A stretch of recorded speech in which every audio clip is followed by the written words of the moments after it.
வணக்கங்களே, TNPSC group 4 தேர்வுக்கான aim TN group 4 service free பேட்ச்ல நம்ம பொது அறிவியல்ல முதல் வகுப்புல நம்ம படிக்க இருக்க தலைப்பு வந்து பேரிண்டத்தின் இயல்பு அப்படின்னு பார்க்கிறோம். இந்த தலைப்பு வந்து நம்ம பார்ட் 1 பார்ட் 2 சொல்லிட்டு 2 பார்ட்டா வந்து பார்க்க போறோம். சோ ஃபர்ஸ்ட் பார்ட் தான் நம்ம இன்னைக்கு வகுப்புல இந்த வகுப்புல நம்ம பார்க்க போறோம்.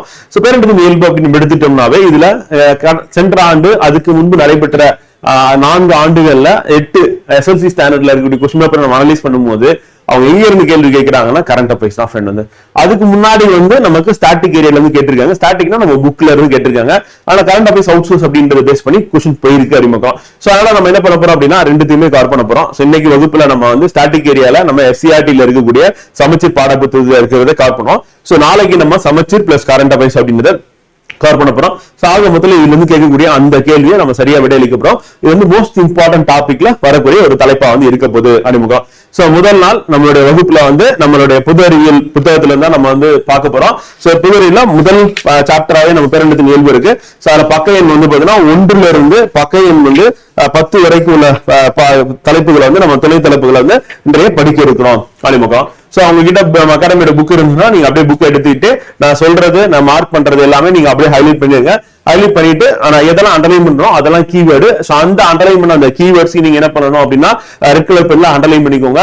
நான் இங்க என்ன பண்றேன்னா அப்படியே டிட்டோவா பண்ணுங்க. நான் எல்லோ கலர் ஹைலைட் பண்ணதை வந்து நீங்க எல்லோ கலர்ல ஹைலைட் பண்ணிடணும். அதே மாதிரி மார்க்கர் வச்சு ரெட் கலர்ல வந்து அண்டர்லைன் பண்றதை நீங்க ரெட் பண்ணி வச்சு அண்டர்லைன் பண்ணிக்கோங்க. சோ நம்ம ரிவிஷன் பண்ணும்போது என்ன பண்ணலாம் அப்படின்னா வந்து கடைசி ரிவிஷன்ல அந்த ரெட் கலர்ல நான் அண்டர்லைன் பண்றல அதை மட்டும் எக்ஸாமுக்கு முன்னாடி நீங்க ரிவிஷன் பண்ணா போதும். இந்த தேர்வுல நீங்க 5க்கு 5 வந்து போட்டுடலாம் அறிமுகம். அதே மாதிரி இப்ப நம்ம ரிவிஷன் பண்ணும்போது எல்லோ கலர்ல இருக்கிறத சேர்த்து ரிவிஷன் பண்ணீங்கன்னா போதும் அறிமுகம். சோ அதெல்லாம் வந்து முக்கியமான வரிகள் என்ன அப்படின்றத எல்லோ கலர்ல ஹைலைட் பண்ணிட்டு முக்கியமான வார்த்தை என்ன தேர்வுல நமக்கு விடைய அளிக்கப்பட்ட வார்த்தை என்ன அப்படின்றத ரெட் கலர்ல நீங்க அண்டர்லைன் பண்ணிட்டீங்க அப்படின்னா கரெக்டா இருக்கும்.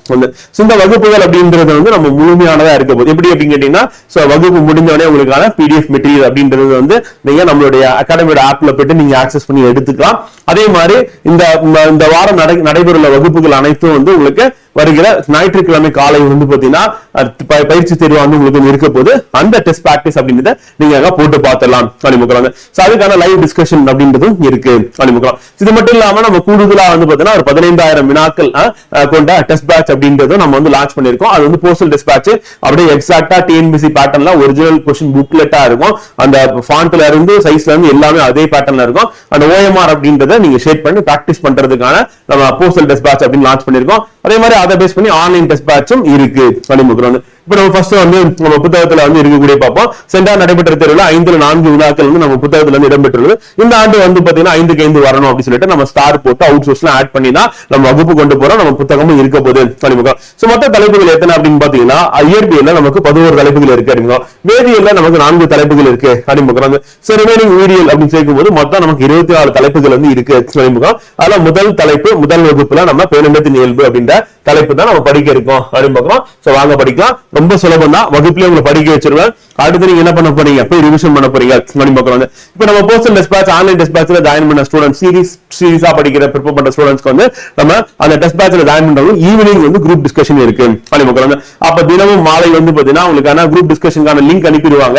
சோ 7 to 8 அப்படின்றது வந்து மார்னிங் நடந்த கிளாஸ் இருக்குல்ல புது தமிழ். சோ அதுக்கான குரூப் டிஸ்கஷனும் அதே மாதிரி 8 to 9 வந்து பாத்தீங்கன்னா இப்ப நீங்க பாக்குற அந்த பொது அறிவியல் வகுப்புக்கான டிஸ்கஷன் சொல்லிட்டு 2 செஷன் இருக்கும். சோ அப்ப மண்டே டு ஃப்ரைடே வந்து உங்களுக்கான டிஸ்கஷன் குரூப் இருக்கு. சோ உங்களை மாதிரி நல்லா சீரியஸா ப்ரிப்பேர் பண்ற ஸ்டூடெண்ட்டுக்காகவே நம்ம அகாடமியோட ஆப்ல அதுக்கான லிங்க் கொடுத்துருவோம். அந்த லிங்கை கிளிக் பண்ணி நீங்க கூகுள் மீட்ல நீங்க அட்டெண்ட் பண்ணுவீங்க அப்படின்னு சொல்லி பாக்குறோம் ஃப்ரெண்ட் வந்து.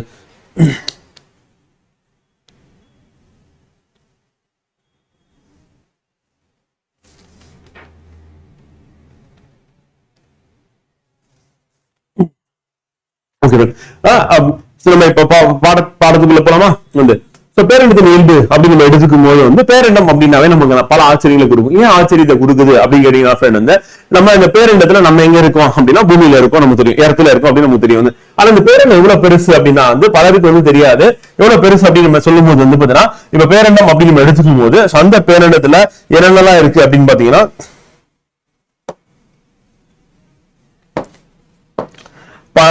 பேரிண்டம் அப்படின்னும் போது அதுல விண்மீன் திரள் மண்டலங்கள் அப்படின்னு சொல்லுவோம், அதாவது கேலக்சின்னு சொல்லுவோம். அந்த பேருன்றதுல பல கேலக்சிஸ் அப்படின்னு சொல்லுவோம், விண்மீன் திரள் மண்டலங்கள் சொல்லுவோம். அது வந்து இருக்கு. இது எவ்வளவு இருக்கு அப்படின்னா வந்து பாத்தீங்கன்னா பில்லியன்ஸ் ஆஃப், பில்லியன் தான் என்ன அர்த்தம்னா 100 கோடி வந்து, அப்ப பில்லியன் கணக்கான, அப்ப 100 கோடி கணக்கான வந்து பாத்தீங்கன்னா என்ன இருக்குன்னா நமக்கு கேலக்சிஸ் இருக்கு அப்படின்னு பேரண்டத்துக்குள்ள அண்டம் சொல்லுவோம் பழைய புக்ல. இப்ப வந்து விண்மீன் திரள் மண்டலங்கள் அப்படின்னு சொல்றாங்க.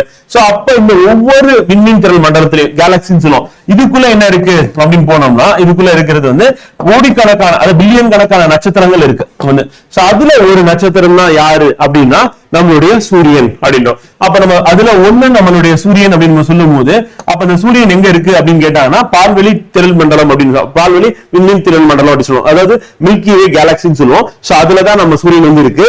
அந்த சூரியன் இருக்கக்கூடிய விண்மீன் திரள் மண்டலம் மாதிரி பில்லியன் கணக்கான, அதாவது 100 கோடி கணக்கான அண்டங்கள் இருக்கு அப்படின்னு பார்க்கிறோம். அந்த அண்டங்களா எங்க இருக்குன்னா பேரண்டங்கள் இருக்கு.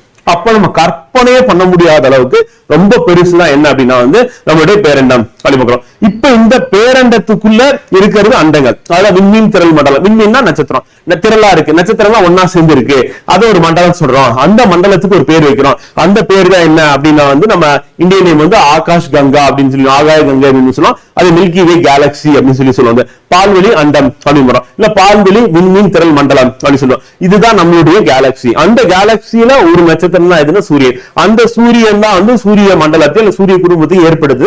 அதுல இருக்கக்கூடிய 8 கோள்கள்ல ஒரு கோள் தான் என்னன்னா நம்மளுடைய பூமி அப்படின்னு. அப்ப நம்ம கற்பனையே பண்ண முடியாத அளவுக்கு, ஏன்னா நம்ம சூரியன் மாதிரி பில்லியன் கணக்கான அப்படின்னா வந்து அதாவது 100 கோடி கணக்கான நட்சத்திரங்கள் இருக்கு அப்படின்னு. இது ஒரே ஒரு கேலக்சியில மட்டும்தான். இப்ப இந்த மாதிரி கேலக்சி எத்தனை இருக்குன்னா பில்லியன் கணக்கான கேலக்சி. அப்ப நம்ம கேலக்சியில இருக்க வேற ஒரு ஸ்டார், அந்த ஸ்டார்ல சூரியன் மாதிரி இருக்கு நட்சத்திரம், அந்த நட்சத்திரத்துல இருக்கக்கூடிய ஒரு பிளானட்ல உயிரினங்கள் இருக்கலாம் அப்படின்னு சொல்லிட்டு நம்ம தேர்தல் நடத்துறோம். இது நம்ம கேலக்சி மட்டும்தான். அப்ப நம்ம கேலக்சிலேயே வந்து கோடிக்கணக்கான நட்சத்திரம் இருக்கு, அதுல ஏதாவது நட்சத்திரம் இருக்கலாம்னு சொல்லிட்டு. அதே மாதிரி நம்மளுடைய கேலக்சி மாதிரி எத்தனை கேலக்சி இருக்கு அப்படின்னு பாத்தீங்கன்னா அதுவும் கோடிக்கணக்கில் இருக்கு. அப்ப நம்ம வந்து இந்த யூனிவர்ஸ்ல இந்த பேரண்டத்துல நம்ம மட்டும்தான் கிடையாது, மனிதன் மட்டும் தான் வீடுகள் வாழக்கூடிய கோள் அப்படின்னு வேற ஏதாவது கோள்ல இருக்கிறதுக்கான சாத்தியக்கூறு இருக்கும். சோ அது பத்தின தேடுதல் ஆராய்ச்சி அப்படிமோ இதுதான் நமக்கு ஆச்சரியத்தை கொடுக்கக்கூடியது.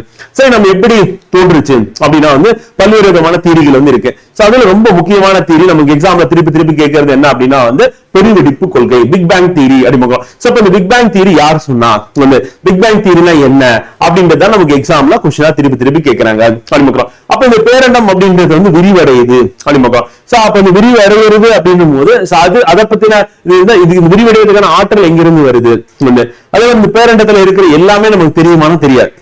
அப்ப டார்க் மேட்டர்னா என்ன, டார்க் எனர்ஜினா என்ன, அந்த அப்ப இருண்ட பொருள்னா என்ன, இருண்ட ஆற்றல்னா என்ன, அது நம்ம கேள்வியை வந்து கேட்கிறாங்க. சோ அதுக்கு அடுத்து நம்ம இந்த அண்டங்கள் அப்படின்னு சொல்லும் போது, கேலக்சின்னு சொல்லும் போது நம்மளுடைய கேலக்சி ஓகே, அதே மாதிரி மற்ற கேலக்சி நமக்கு அருகாமையில் இருக்க கேலக்சி அதோட பேர் என்ன.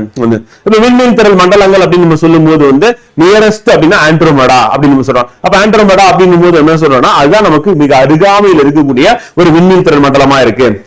அப்ப நட்சத்திரங்கள் அப்படின்னு பார்க்கும்போது நமக்கு மிக அருகாமையில் இருக்க நட்சத்திரங்கள் எது அப்படின்னா வந்து பாத்தீங்கன்னா Proxima century, alpha century. Proxima century ரொம்ப நெருக்கமா சூரியனுக்கு அருகாமையில இருக்கு. அதே நமக்கு அருகாமையில் இருக்க நட்சத்திரம்னா சூரியன் தான். சூரியன் அல்லாத நட்சத்திரம் எது அப்படின்னு கேட்டானா இந்த பிராக்சிமா செஞ்சுரி. அப்புறம் ஒவ்வொரு கோள்னா அந்த கோளுடைய தனித்துவம் என்ன, தனிப்பட்ட விஷயங்கள் என்ன, அதை பேஸ் பண்ணி நமக்கு எப்படி கொஸ்டின் கேட்பாங்க அப்படின்றதா நம்ம இன்றைய வகுப்புல நம்ம ஃபுல்லா பார்த்து முடிக்க போறோம். சோ அப்ப நம்ம எங்க ஆரம்பிக்க போறோம்னா ஃபர்ஸ்ட் பேரண்டம், அதுக்கடுத்து அண்டம். அண்டம்னா விண்மீன் திரள் மண்டலம் அப்படிம்போம். அதுக்குள்ள போனோம்னா நட்சத்திர கூட்டங்கள் இருக்கு அப்படிம்போம். நம்ம சூரியன் தனியா தான் இருக்கு. சில நட்சத்திரங்கள்லாம் கூட்டமா இருக்கு. உர்சா மேஜர், உர்சா மைனர், ஓரியன் அப்படின்னு சொல்லிட்டு பேர்ல இருந்து இருக்கு. சோ அப்ப அந்த நட்சத்திர கூட்டங்கள் என்ன, அதுல முக்கியமான நட்சத்திர கூட்டம் எது அப்படின்னு பார்க்க போறோம். அடுத்து நட்சத்திரம்னா என்ன, நட்சத்திரத்தை பத்தி படிக்கணும், நம்ம சூரியனை பத்தி நம்ம படிக்க போறோம். அதுக்கு அடுத்து சூரிய குடும்பத்துல இருக்கக்கூடிய கோள்களை பத்தி படிக்க போறோம். அப்ப ஒவ்வொரு கோளா போகும்போது அந்த கோளை பத்தின தனித்துவமான விஷயங்கள் என்ன, அது நமக்கு எக்ஸாம் எப்படி கொஸ்டின் கேட்பாங்க, அதை நம்ம பார்க்க போறோம்.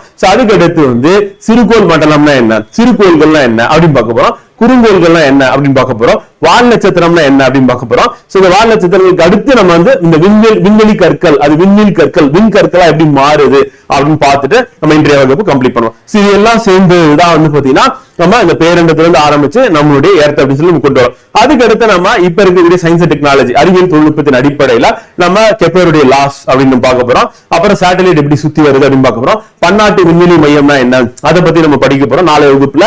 அதுக்கு அடுத்து கரண்ட் அஃபேர்ஸ் பேஸ் பண்ணி சயின்ஸ் அண்ட் டெக்னாலஜில ஸ்பேஸ் சம்பந்தமா இருக்கிற கண்டென்ட் நம்ம நாளைக்கு வகுப்பு படிப்போம். இந்த டாபிக் முழுமையா சேர்த்து மொத்தமா கடைசியா நம்ம என்ன பண்ண போறோம்னா ரீகேப் அப்படின்னு சொல்லி சொல்லுவாங்க, சம்மரின்னு சொல்லுவாங்க. அப்ப சம்மரைஸ் பண்ணி கடைசியா மொத்தமா நம்ம படிச்சு தெரிஞ்சுட்டோம் அப்படின்னா முக்கியமான பாயிண்ட்ஸ் எல்லாம் திருப்பி ரிவைஸ் பண்ணிட்டோம் அப்படின்னா ரொம்ப சுலபமா இருக்கும். அப்ப பேரண்டத்தின் இயல்பு அப்படிங்கிற தலைப்பு நீங்க படிச்சு முடிச்ச உடனே நம்ம இந்த ஆன்லைன் டெஸ்ட் பேட்ச்ல போஸ்டல் டெஸ்ட் பேட்ச்ல ஜாயின் பண்ண ஸ்டூடெண்ட்ஸ்க்கு ப்ரீவியஸ் இயர் क्वेश्चन பேஸ் பண்ணி நம்ம daily test topic wise test அப்படின்றது இங்க இருக்கு.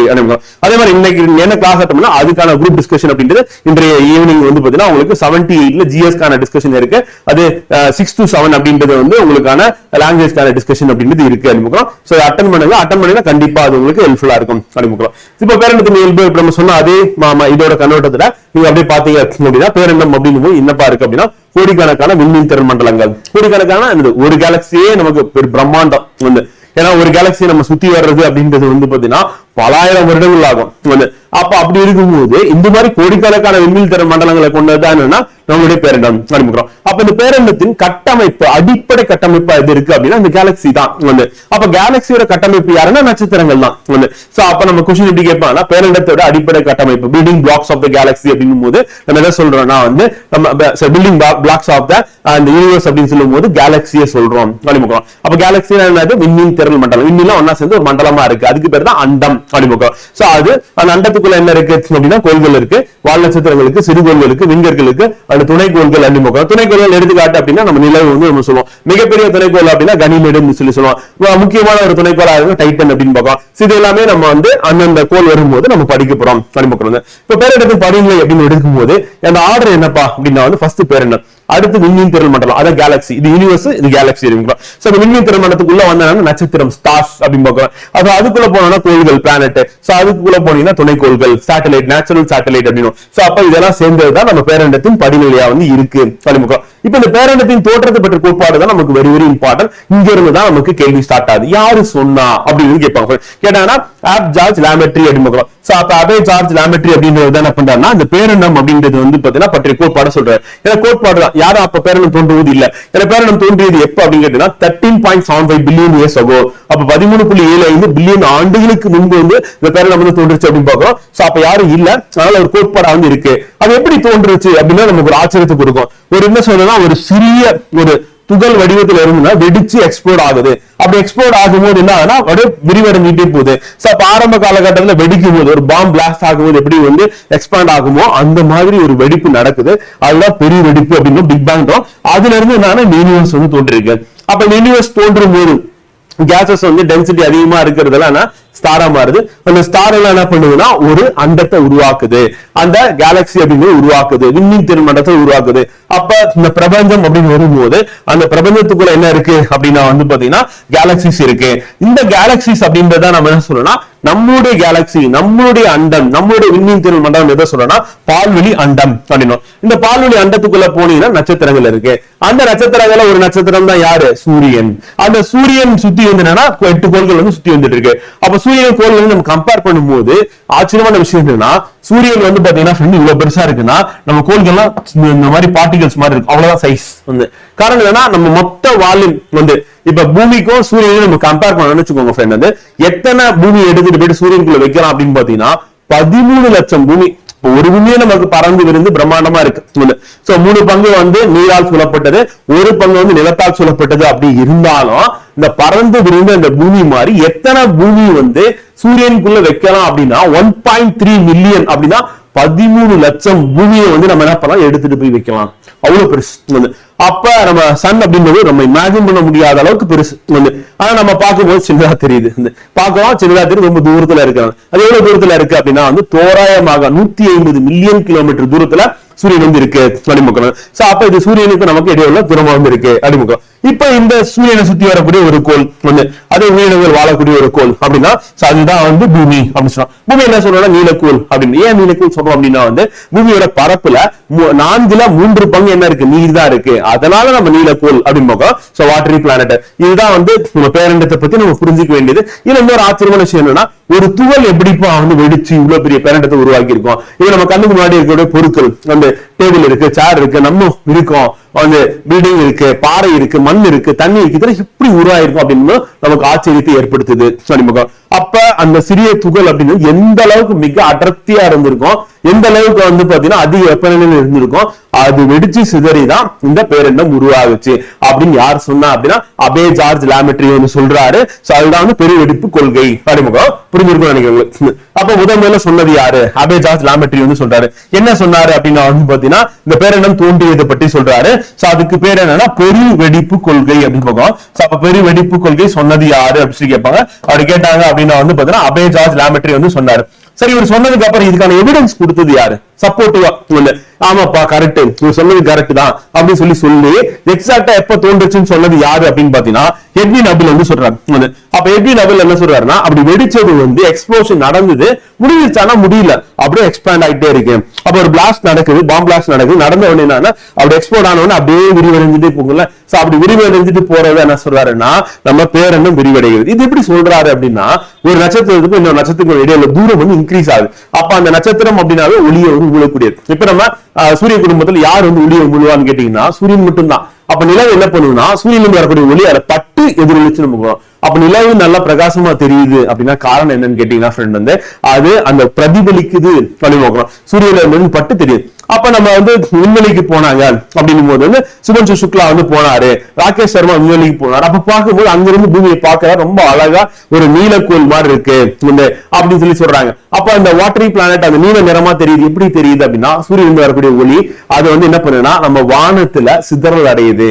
அப்ப அந்த சிதறல் அடையும் போது என்ன கலரை உருவாக்குன்னா வானம் வந்து நீல நிறம். அந்த ஒளி எங்க போகுதுன்னா கடலுக்கு போகுது. சோ அதை நம்ம பார்க்கும்போது நமக்கு எப்படி தெரியுதுன்னா நீல நிறத்துல தெரியுது. அப்ப தாவரங்கள் இருக்கிற இடம் வந்து பச்சை நிறமாகும். அது நிலப்பகுதியில தான் இருக்கு, கடற்கரையும் இருக்கு, ஆனா தெரியாது. அப்ப நிலப்பகுதியில இருக்க தாவரங்கள் நமக்கு தெரியறது வந்து பச்சை நிறத்துல இருக்கு. அதே மாதிரி உங்களுடைய நீர் பகுதி அப்படின்னா வந்து அந்த 3 பங்கு அப்படின்னு பாக்குறோம், 4/3. சோ அது வந்து நீல நிறத்துல தெரியுது கழிமுக்கிறாங்க. சோ இப்ப நம்மளுடைய அந்த பேரண்டம் அப்படின்றது வந்து விரிவடைஞ்சிட்டே போகுது அப்படின்னும் போது நமக்கு வரக்கூடிய அந்த லைட், மத்த நட்சத்திரங்கள் வரக்கூடிய லைட் வந்து கலர் சேஞ்ச் ஆகுது. அப்ப தூரம் அதிகரிக்கும் போது சிவப்பு நிறத்துல தெரியுது அப்படின்னு சொல்லிட்டு கண்டுபிடிக்கிறாங்க. இந்த ஆதாரத்தை கொடுத்தது யாரு அப்படின்னா வந்து பாத்தீங்கன்னா எட்வின் ஹபிள் வந்து சொல்றாரு கழிமுகம். சோ அவர் சொல்லக்கூடிய அந்த ஆதாரம் அப்படின்னா 13.75 ஆண்டுகளுக்கு முன்பு தோன்றியதுன்னு சொல்றாரு. அப்ப இதை வந்து பெரு வெடிப்பு கொள்கை என்று அழைக்கிறோம். அப்ப பெரு வெடிப்பு கொள்கை 2 பேர் வருவாங்க. ஃபர்ஸ்ட் சொன்னது யாருப்பா அப்படிங்கிறனா அபே ஜார்ஜ் லாமெட்ரி சொல்றாரு. ஆதாரம் கொடுத்தது யாரு அப்படின்னா எட்வின் ஹபிள் வந்து கொடுத்தாரு. இது வந்து பெரு வெடிப்பு கோட்பாடு அப்படின்னு சொல்றோம். சோ அது நமக்கு இம்பார்ட்டன் அடிமுகம். சோ அதுக்கு அடுத்து இந்த ஆண்டு அப்படின்றது நமக்கு இம்பார்ட்டன் தான் வந்து எந்த வருஷம் வந்து இது வந்து நடந்தது எக்ஸாக்டா அப்படின்னு சொல்லிட்டு அதுவும் நம்ம கேட்கறதுக்கான வாய்ப்பு இருக்கு அறிமுகம். அப்ப நடைபெற்ற ஆண்டு வந்து 13.75 பில்லியன் ஆண்டுகளுக்கு முன்பு அப்படின்னு பாக்குறோம். சோ அதுவும் நமக்கு கேள்வி வந்து கேட்கறதுக்கான வாய்ப்பு இருக்கு அறிமுகம். சோ அப்ப எப்ப நடந்தது அப்படின்னு கேட்பாங்க, 13.75 பில்லியன் ஆண்டுகளுக்கு முன்னாடி தோன்றுச்சு. பெரிய வெடிப்பு கொள்கை பொறுத்த 3 கோட்பாடு இருக்கு. ஆனா நம்ம திருப்பி கேட்கறது இந்த ஒரு கோட்பாடு தான் வந்து. அதுல வந்து பிக் பேங் தியரின்னு சொல்லுவோம். அதுதான் வந்து பெரு வெடிப்பு கொள்கை. 2வது துடிக்கும் கோட்பாடு, 3வது நிலையான நிலை கோட்பாடு. அப்ப பெரும்பாலான ஆராய்ச்சியாளர்கள் ஏற்றுக்கொள்ளாதனால இந்த பிக் பேங் தியரி தான் ஏற்றுக்கொள்ளப்பட்டதுனால நம்ம இதை மட்டும் படிக்கிற மாதிரி இருக்கும். அதுக்கு அடுத்து பேரண்டம் விரிவடைதல் மற்றும் விரிவடையும் வேகம் அதிகரிக்குது அப்படின்னு சொல்லிட்டு ரீசன்ட் டைம்ஸ்ல வந்து சொன்னது யாரு அப்படின்னா வந்து பாத்தீங்கன்னா 2 பேர் சொல்றாங்க, பிரைன் ஸ்மித், ஆடம் ரைஸ் அறிமுகம். இதுக்காக இவங்களுக்கு என்ன பிரைஸ் கொடுக்குறாங்க, நோபல் பிரைஸ் கொடுக்குறாங்க அறிமுகம். எந்த ஆண்டுல 2011 அறிமுகம். அப்ப ஃபர்ஸ்ட் சொன்னது யாருன்னா அபே ஜார்ஜ் லாமெட்ரி சொல்றாரு. அடுத்து எட்வின் ஹபிள் என்ன பண்ண எவிடன்ஸ் கொடுக்குற ஹபிள் டெலஸ்கோப் அவருடைய பேர்ல தான் வருது, நாசா அனுப்புறாங்க. இப்போ வந்து பாத்தீங்கன்னா ரீசன்ட் டைம்ஸ்ல 2011 21ஆம் நூற்றாண்டுல பேரண்டம் ஆமாப்பா விரிவடையுது, அது ரொம்ப வேகமா விரிவடையுது அப்படின்னு சொல்லிட்டு சொன்னது யாருன்னா பிரைன் ஸ்மித்தும் ஆடம் ரைஸ் சொல்றாங்க. சோ அதுக்காக அவருக்கு நோபல் பிரைஸ் கொடுக்குறாங்க. இது நமக்கு இம்பார்ட்டன்ட். இது குரூப் 1 எக்ஸாம்ல நம்ம கேள்வியை கேட்டாங்க. ஆனா நம்ம கேட்ட கேள்வியை திருப்பி கேட்பாங்க. சோ அதுதான் நம்ம டீம் நம்மளோட டியூட்டி. சோ அதனால வந்து நம்ம ப்ரீவியஸ் கொஸ்டின் அப்படின்றத நம்ம தவிர்க்க முடியாத ஒன்று அப்படிங்கறத மட்டும் மனதில் நிறுத்திக்கிட்டு படிங்க. படிச்சுன்னா கரெக்டா இருக்கும். அதெல்லாம் நம்ம என்ன பண்ண போறோம் அப்படின்னா நம்ம ஸ்டார் போட்டு கொடுக்க போறோம். எங்கெல்லாம் ஸ்டார் போட்டு இருக்குமோ அதெல்லாம் எஸ்சிஆர்டில ஆல்ரெடி கேட்டாங்க, இல்ல பிவிக்கில கேட்டிருக்காங்க, அவுட் சோர்ஸ்ல கேட்டிருக்காங்க, அதெல்லாம் எடுத்து நம்ம புத்தகத்துல வச்சிருக்கோம். அதையும் நம்ம சேர்த்து படிக்க போறோம். இப்ப நம்ம உள்ள தற்போது எந்த கருவியும் கொண்டு அவற்றை காண முடியாதா எதுனா இருண்ட பொருள். அப்ப நம்ம பார்க்க முடியாதது பேரெண்ணம் அப்படின்னா நம்ம கண்ணுக்கு தெரிஞ்சது வந்து பாத்தீங்கன்னா என்னப்பா தெரியுது அப்படின்னு கேட்டீங்கன்னா இதை விண்மீன் திரள் மண்டலமா இருக்கு, அந்த நட்சத்திரங்கள்லாம் இருக்கு கண்டுபிடிக்கும். அப்ப நட்சத்திரம் கண்ணுக்கு தெரியும். இன்னும் க்ளோஸா போனா நட்சத்திரத்தை கோள்கள் வந்து சுத்தி அது கண்ணுக்கு தெரியும். அவ்வளவு. மற்ற பகுதியில நம்ம என்ன சொல்றோம் அப்படின்னா வந்து என்ன இருக்குன்னே தெரியல. அதுல வந்து வேக்கம் சொல்றோம், வெற்றிடம் சொல்றோம், அது உண்மைதானா வந்து இதெல்லாம் நட்சத்திரங்களுக்கு இடையே வந்து ஹைட்ரஜன் கேஸ் வந்து இருக்கு, அது கரெக்ட். அதே நட்சத்திரத்துல பெரும்பாலும் என்ன இருக்குன்னா ஹைட்ரஜன் தான். ஹைட்ரஜன் வந்து என்னன்னா 2 ஹைட்ரஜன் ஒன்னா சேர்ந்து ஹீலியமா மாறும் போது வெப்பத்தை வெளியிடும். அந்த வெப்பம் தான் நட்சத்திரங்கள் வந்து வரக்கூடிய வெப்பமாவும் ஒளியாவும் கதிர்வீசலாவும் இருக்கு. எக்ஸாம்பிள் சூரியன் வந்து அப்ப சூரியன்ல என்ன வாயு இருக்குன்னு கேட்டு ஹைட்ரஜன் எரிஞ்சு ஹீலியமா மாறும், வெப்பம் வெளியிடப்படும் அப்படின்னு. அப்ப பெரும்பாலான எல்லா நட்சத்திரங்களும் என்ன வாயு இருக்குன்னா நைட்ரஜன் தான், சரி ஹைட்ரஜன் தான் இருக்கு. அந்த ஹைட்ரஜன் அப்படின்றது அணுக்கரு இணைவின் மூலியமாக ஆற்றலை வெளியிடுகிறது சொல்லிக்கிறோம். அப்ப மத்த இடங்கள் இருக்கிறது என்னன்னே தெரியல, அதுதான் இருண்ட பொருள் அப்படின்னு. அடுத்து 27% எத்தனால் ஆனது பேரண்டம்னா இருண்ட பொருளால் ஆனது. அப்ப நம்மளோட பேரண்டத்துல இந்த இருண்ட பொருள் வந்து எத்தனை சதவீதம் இருக்கு அறிமுகம். அதே மாதிரி நம்ம கிட்ட இருக்கக்கூடிய டெலஸ்கோப் வச்சோ நம்ம கிட்ட இருக்க கருவியில் வச்சோ நம்ம என்ன பண்ண முடியலன்னா இதை அண்டர்ஸ்டாண்ட் பண்ண முடியல அங்க இருக்கக்கூடிய பொருட்களை அப்படின்றதுனால அது இருண்ட பொருள், நமக்கு புரியல என்னன்னே தெரியல அப்படின்னா அது வந்து டார்க் மேட்டர் அப்படின்னு நம்ம சொல்றோம். அதே மாதிரி விண்வெளி முழுவதும் நிறைந்த ஆற்றல் அப்படின்றது நிரம்பியுள்ளது அறிமுகம். இது வந்து டார்க் எனர்ஜி அறிமுகம். அப்ப இந்த டார்க் எனர்ஜி என்ன பண்ணுது அப்படின்னா வந்து எக்ஸ்பேண்ட் பண்ணுது. அப்ப இந்த பேரண்டத்துல எதுவுமே இல்லாம இருக்காது, இருக்குது ஏதோ ஒண்ணு, அது என்னன்னு தெரியல. அதனால அதை என்ன சொல்றோம் இருண்ட பொருள் சொல்லிட்டோம். இது வந்து எக்ஸ்ப்ளோர்ட் ஆகி அந்த எக்ஸ்ப்ளோஷனால அப்படியே விரிவடைஞ்சிட்டே போகுது இந்த பேரண்டம் அப்படின்னா அந்த விரிவடைகிறதுக்கான ஒரு ஆற்றல் வேணும். ஆற்றல் இல்லாம எந்த ஒரு வேலையும் நடக்காது. அப்ப அந்த ஆற்றல தான் நம்ம என்ன சொல்றோம் அப்படின்னா வந்து இருண்ட ஆற்றல் அப்படின்னு வந்து. அப்ப இருண்ட ஆற்றல் காரணமாக தான் பேரண்டம் விரிவடைகிறது அறிமுகம். அப்ப அண்டம் விரிவடைகிறதுக்கு காரணமான கொள்கை என்னன்னு கேட்டானா இருண்ட ஆற்றல் கொள்கை அறிமுகிறாங்க. அப்ப அண்டத்தில் கிட்டத்தட்ட எவ்வளவு சதவீதம் ஆற்றல் இருக்குன்னா 68% இந்த ஆற்றல் வந்து நிரம்பி உள்ளது அறிமுகம். இப்ப ஆற்றல் என்ன சொல்றோம் 2 ஹைட்ரஜன் ஒன்னா சேருது, அப்ப ஹீலியமா மாறுது, வெப்ப ஆற்றல் வெளியிடு, அது ஒரு ஆற்றல். அந்த மாதிரி இந்த வெப்ப ஆற்றல் என்ன பண்ணுதுன்னா நம்ம கோவிலுக்கு வருது, அந்த வெப்ப ஆற்றல் நம்ம பயன்படுத்துறோம், உயிரினங்கள் வாழ்றதுக்கு இது காரணமா இருக்கு. அப்ப இந்த ஆற்றல் நமக்கு புரியுது.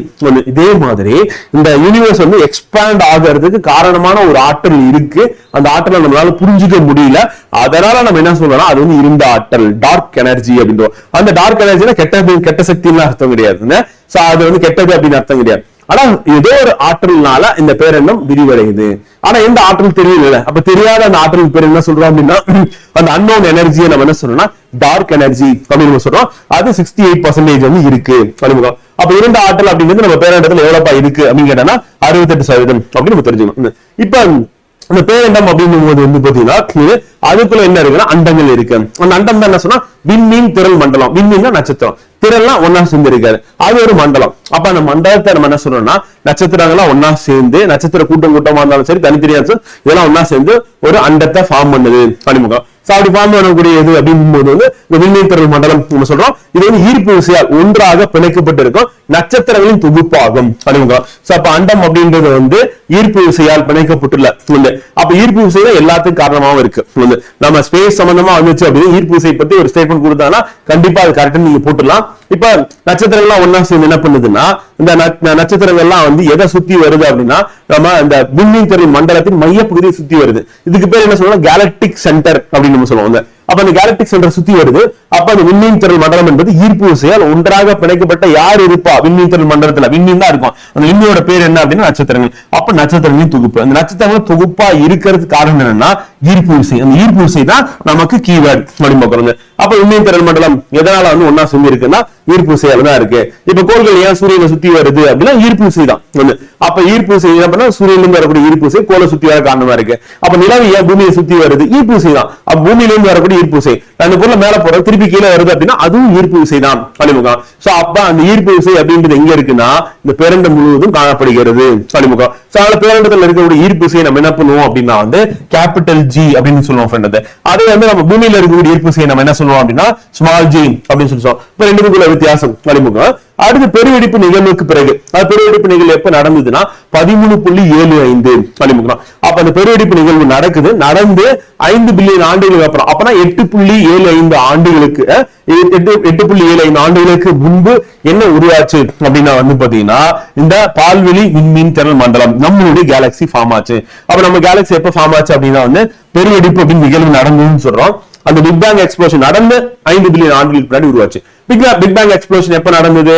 13.75. அப்ப நம்மளுடைய இந்த பால்வெளி விண்மீன் திரள் மண்டலம் அப்படின்றது நமக்கு எப்ப உருவாச்சு? ஆகாய கங்கை, ஆகாஷ் கங்கா, மில்கி வே கேலக்சி சொல்றது 5 பில்லியன் ஆண்டுகளுக்கு முன்னாடி உருவாச்சு. நமது சூரியன் எங்கப்பா இருக்கும் அப்படின்னா நம்ம சூரிய குடும்பம் எங்க இருக்குன்னா இந்த பால்வெளி விண்மீன் திரள் மண்டலத்துல நம்ம இருக்கிறோம்.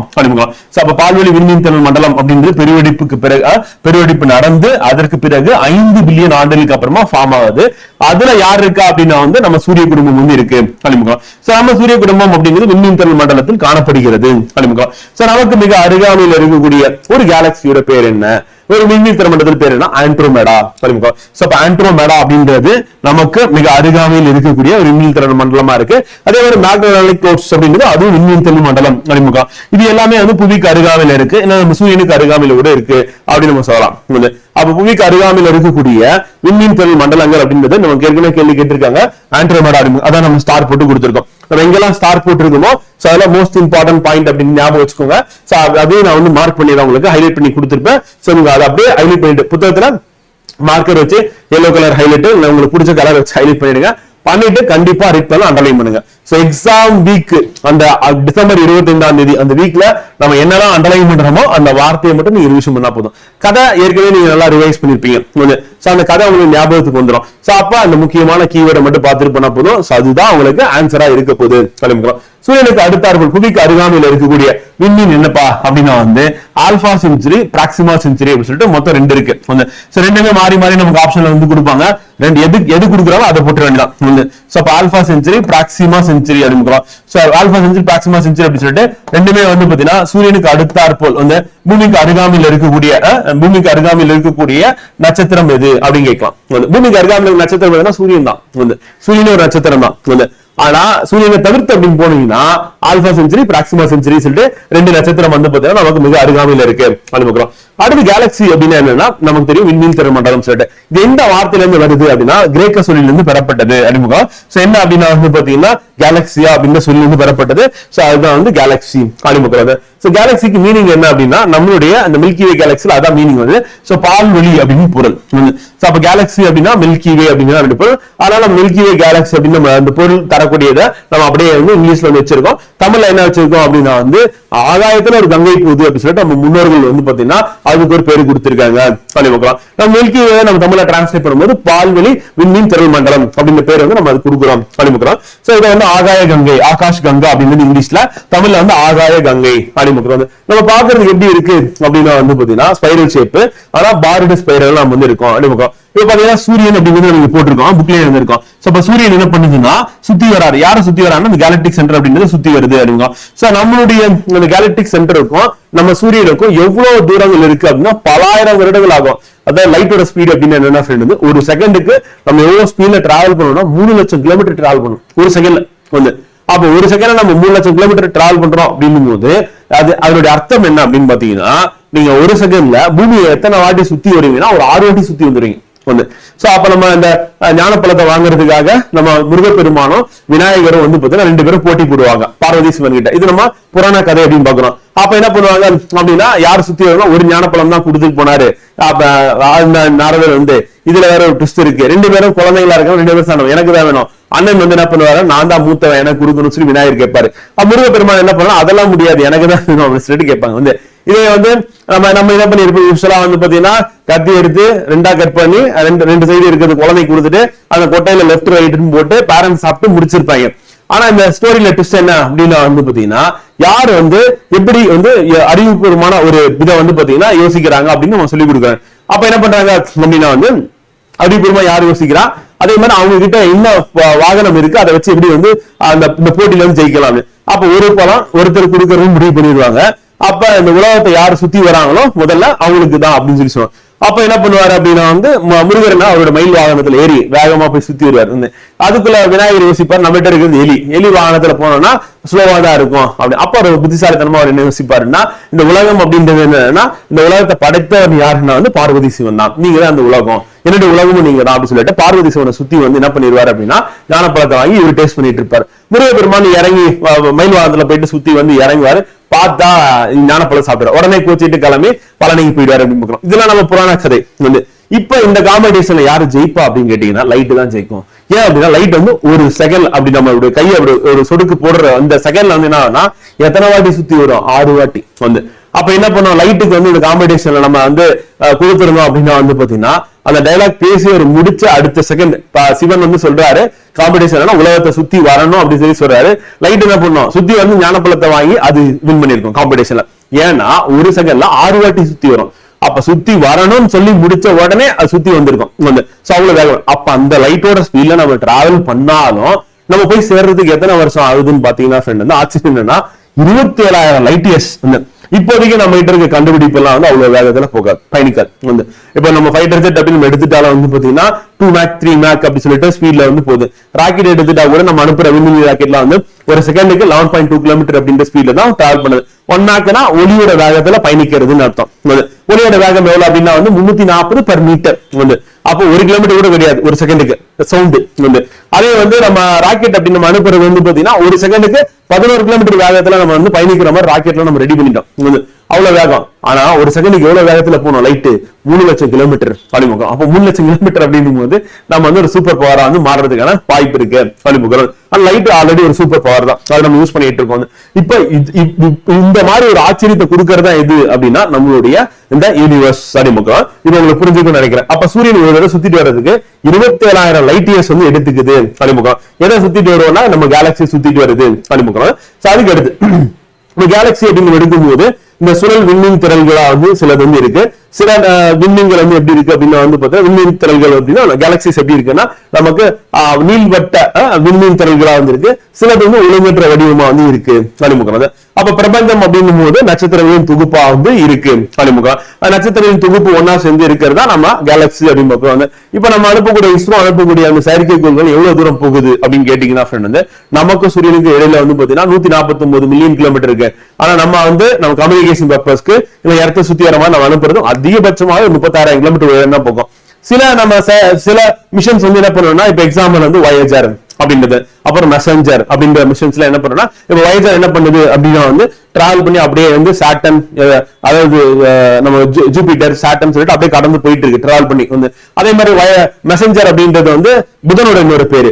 அந்த நம்ம மிஷன் என்ன பண்றோம் அப்படின்னா நாசா ரெடி பண்ணது வந்து அப்படியே டிராவல் பண்ணி போயிட்டு இருக்கு. நம்ம அனுப்பின ஆதித்யா அப்படின்றது வந்து என்ன பண்ண போகுதுன்னா சன்னுக்கு மிக அருகாமையில போயிட்டு அங்கிருந்து நமக்கு டீடைல்ஸ் வந்து அங்கிருந்து ரிசர்ச் பண்ணி டேட்டாஸ் வந்து கலெக்ட் பண்ணி அனுப்ப போகுது அறிமுகம்.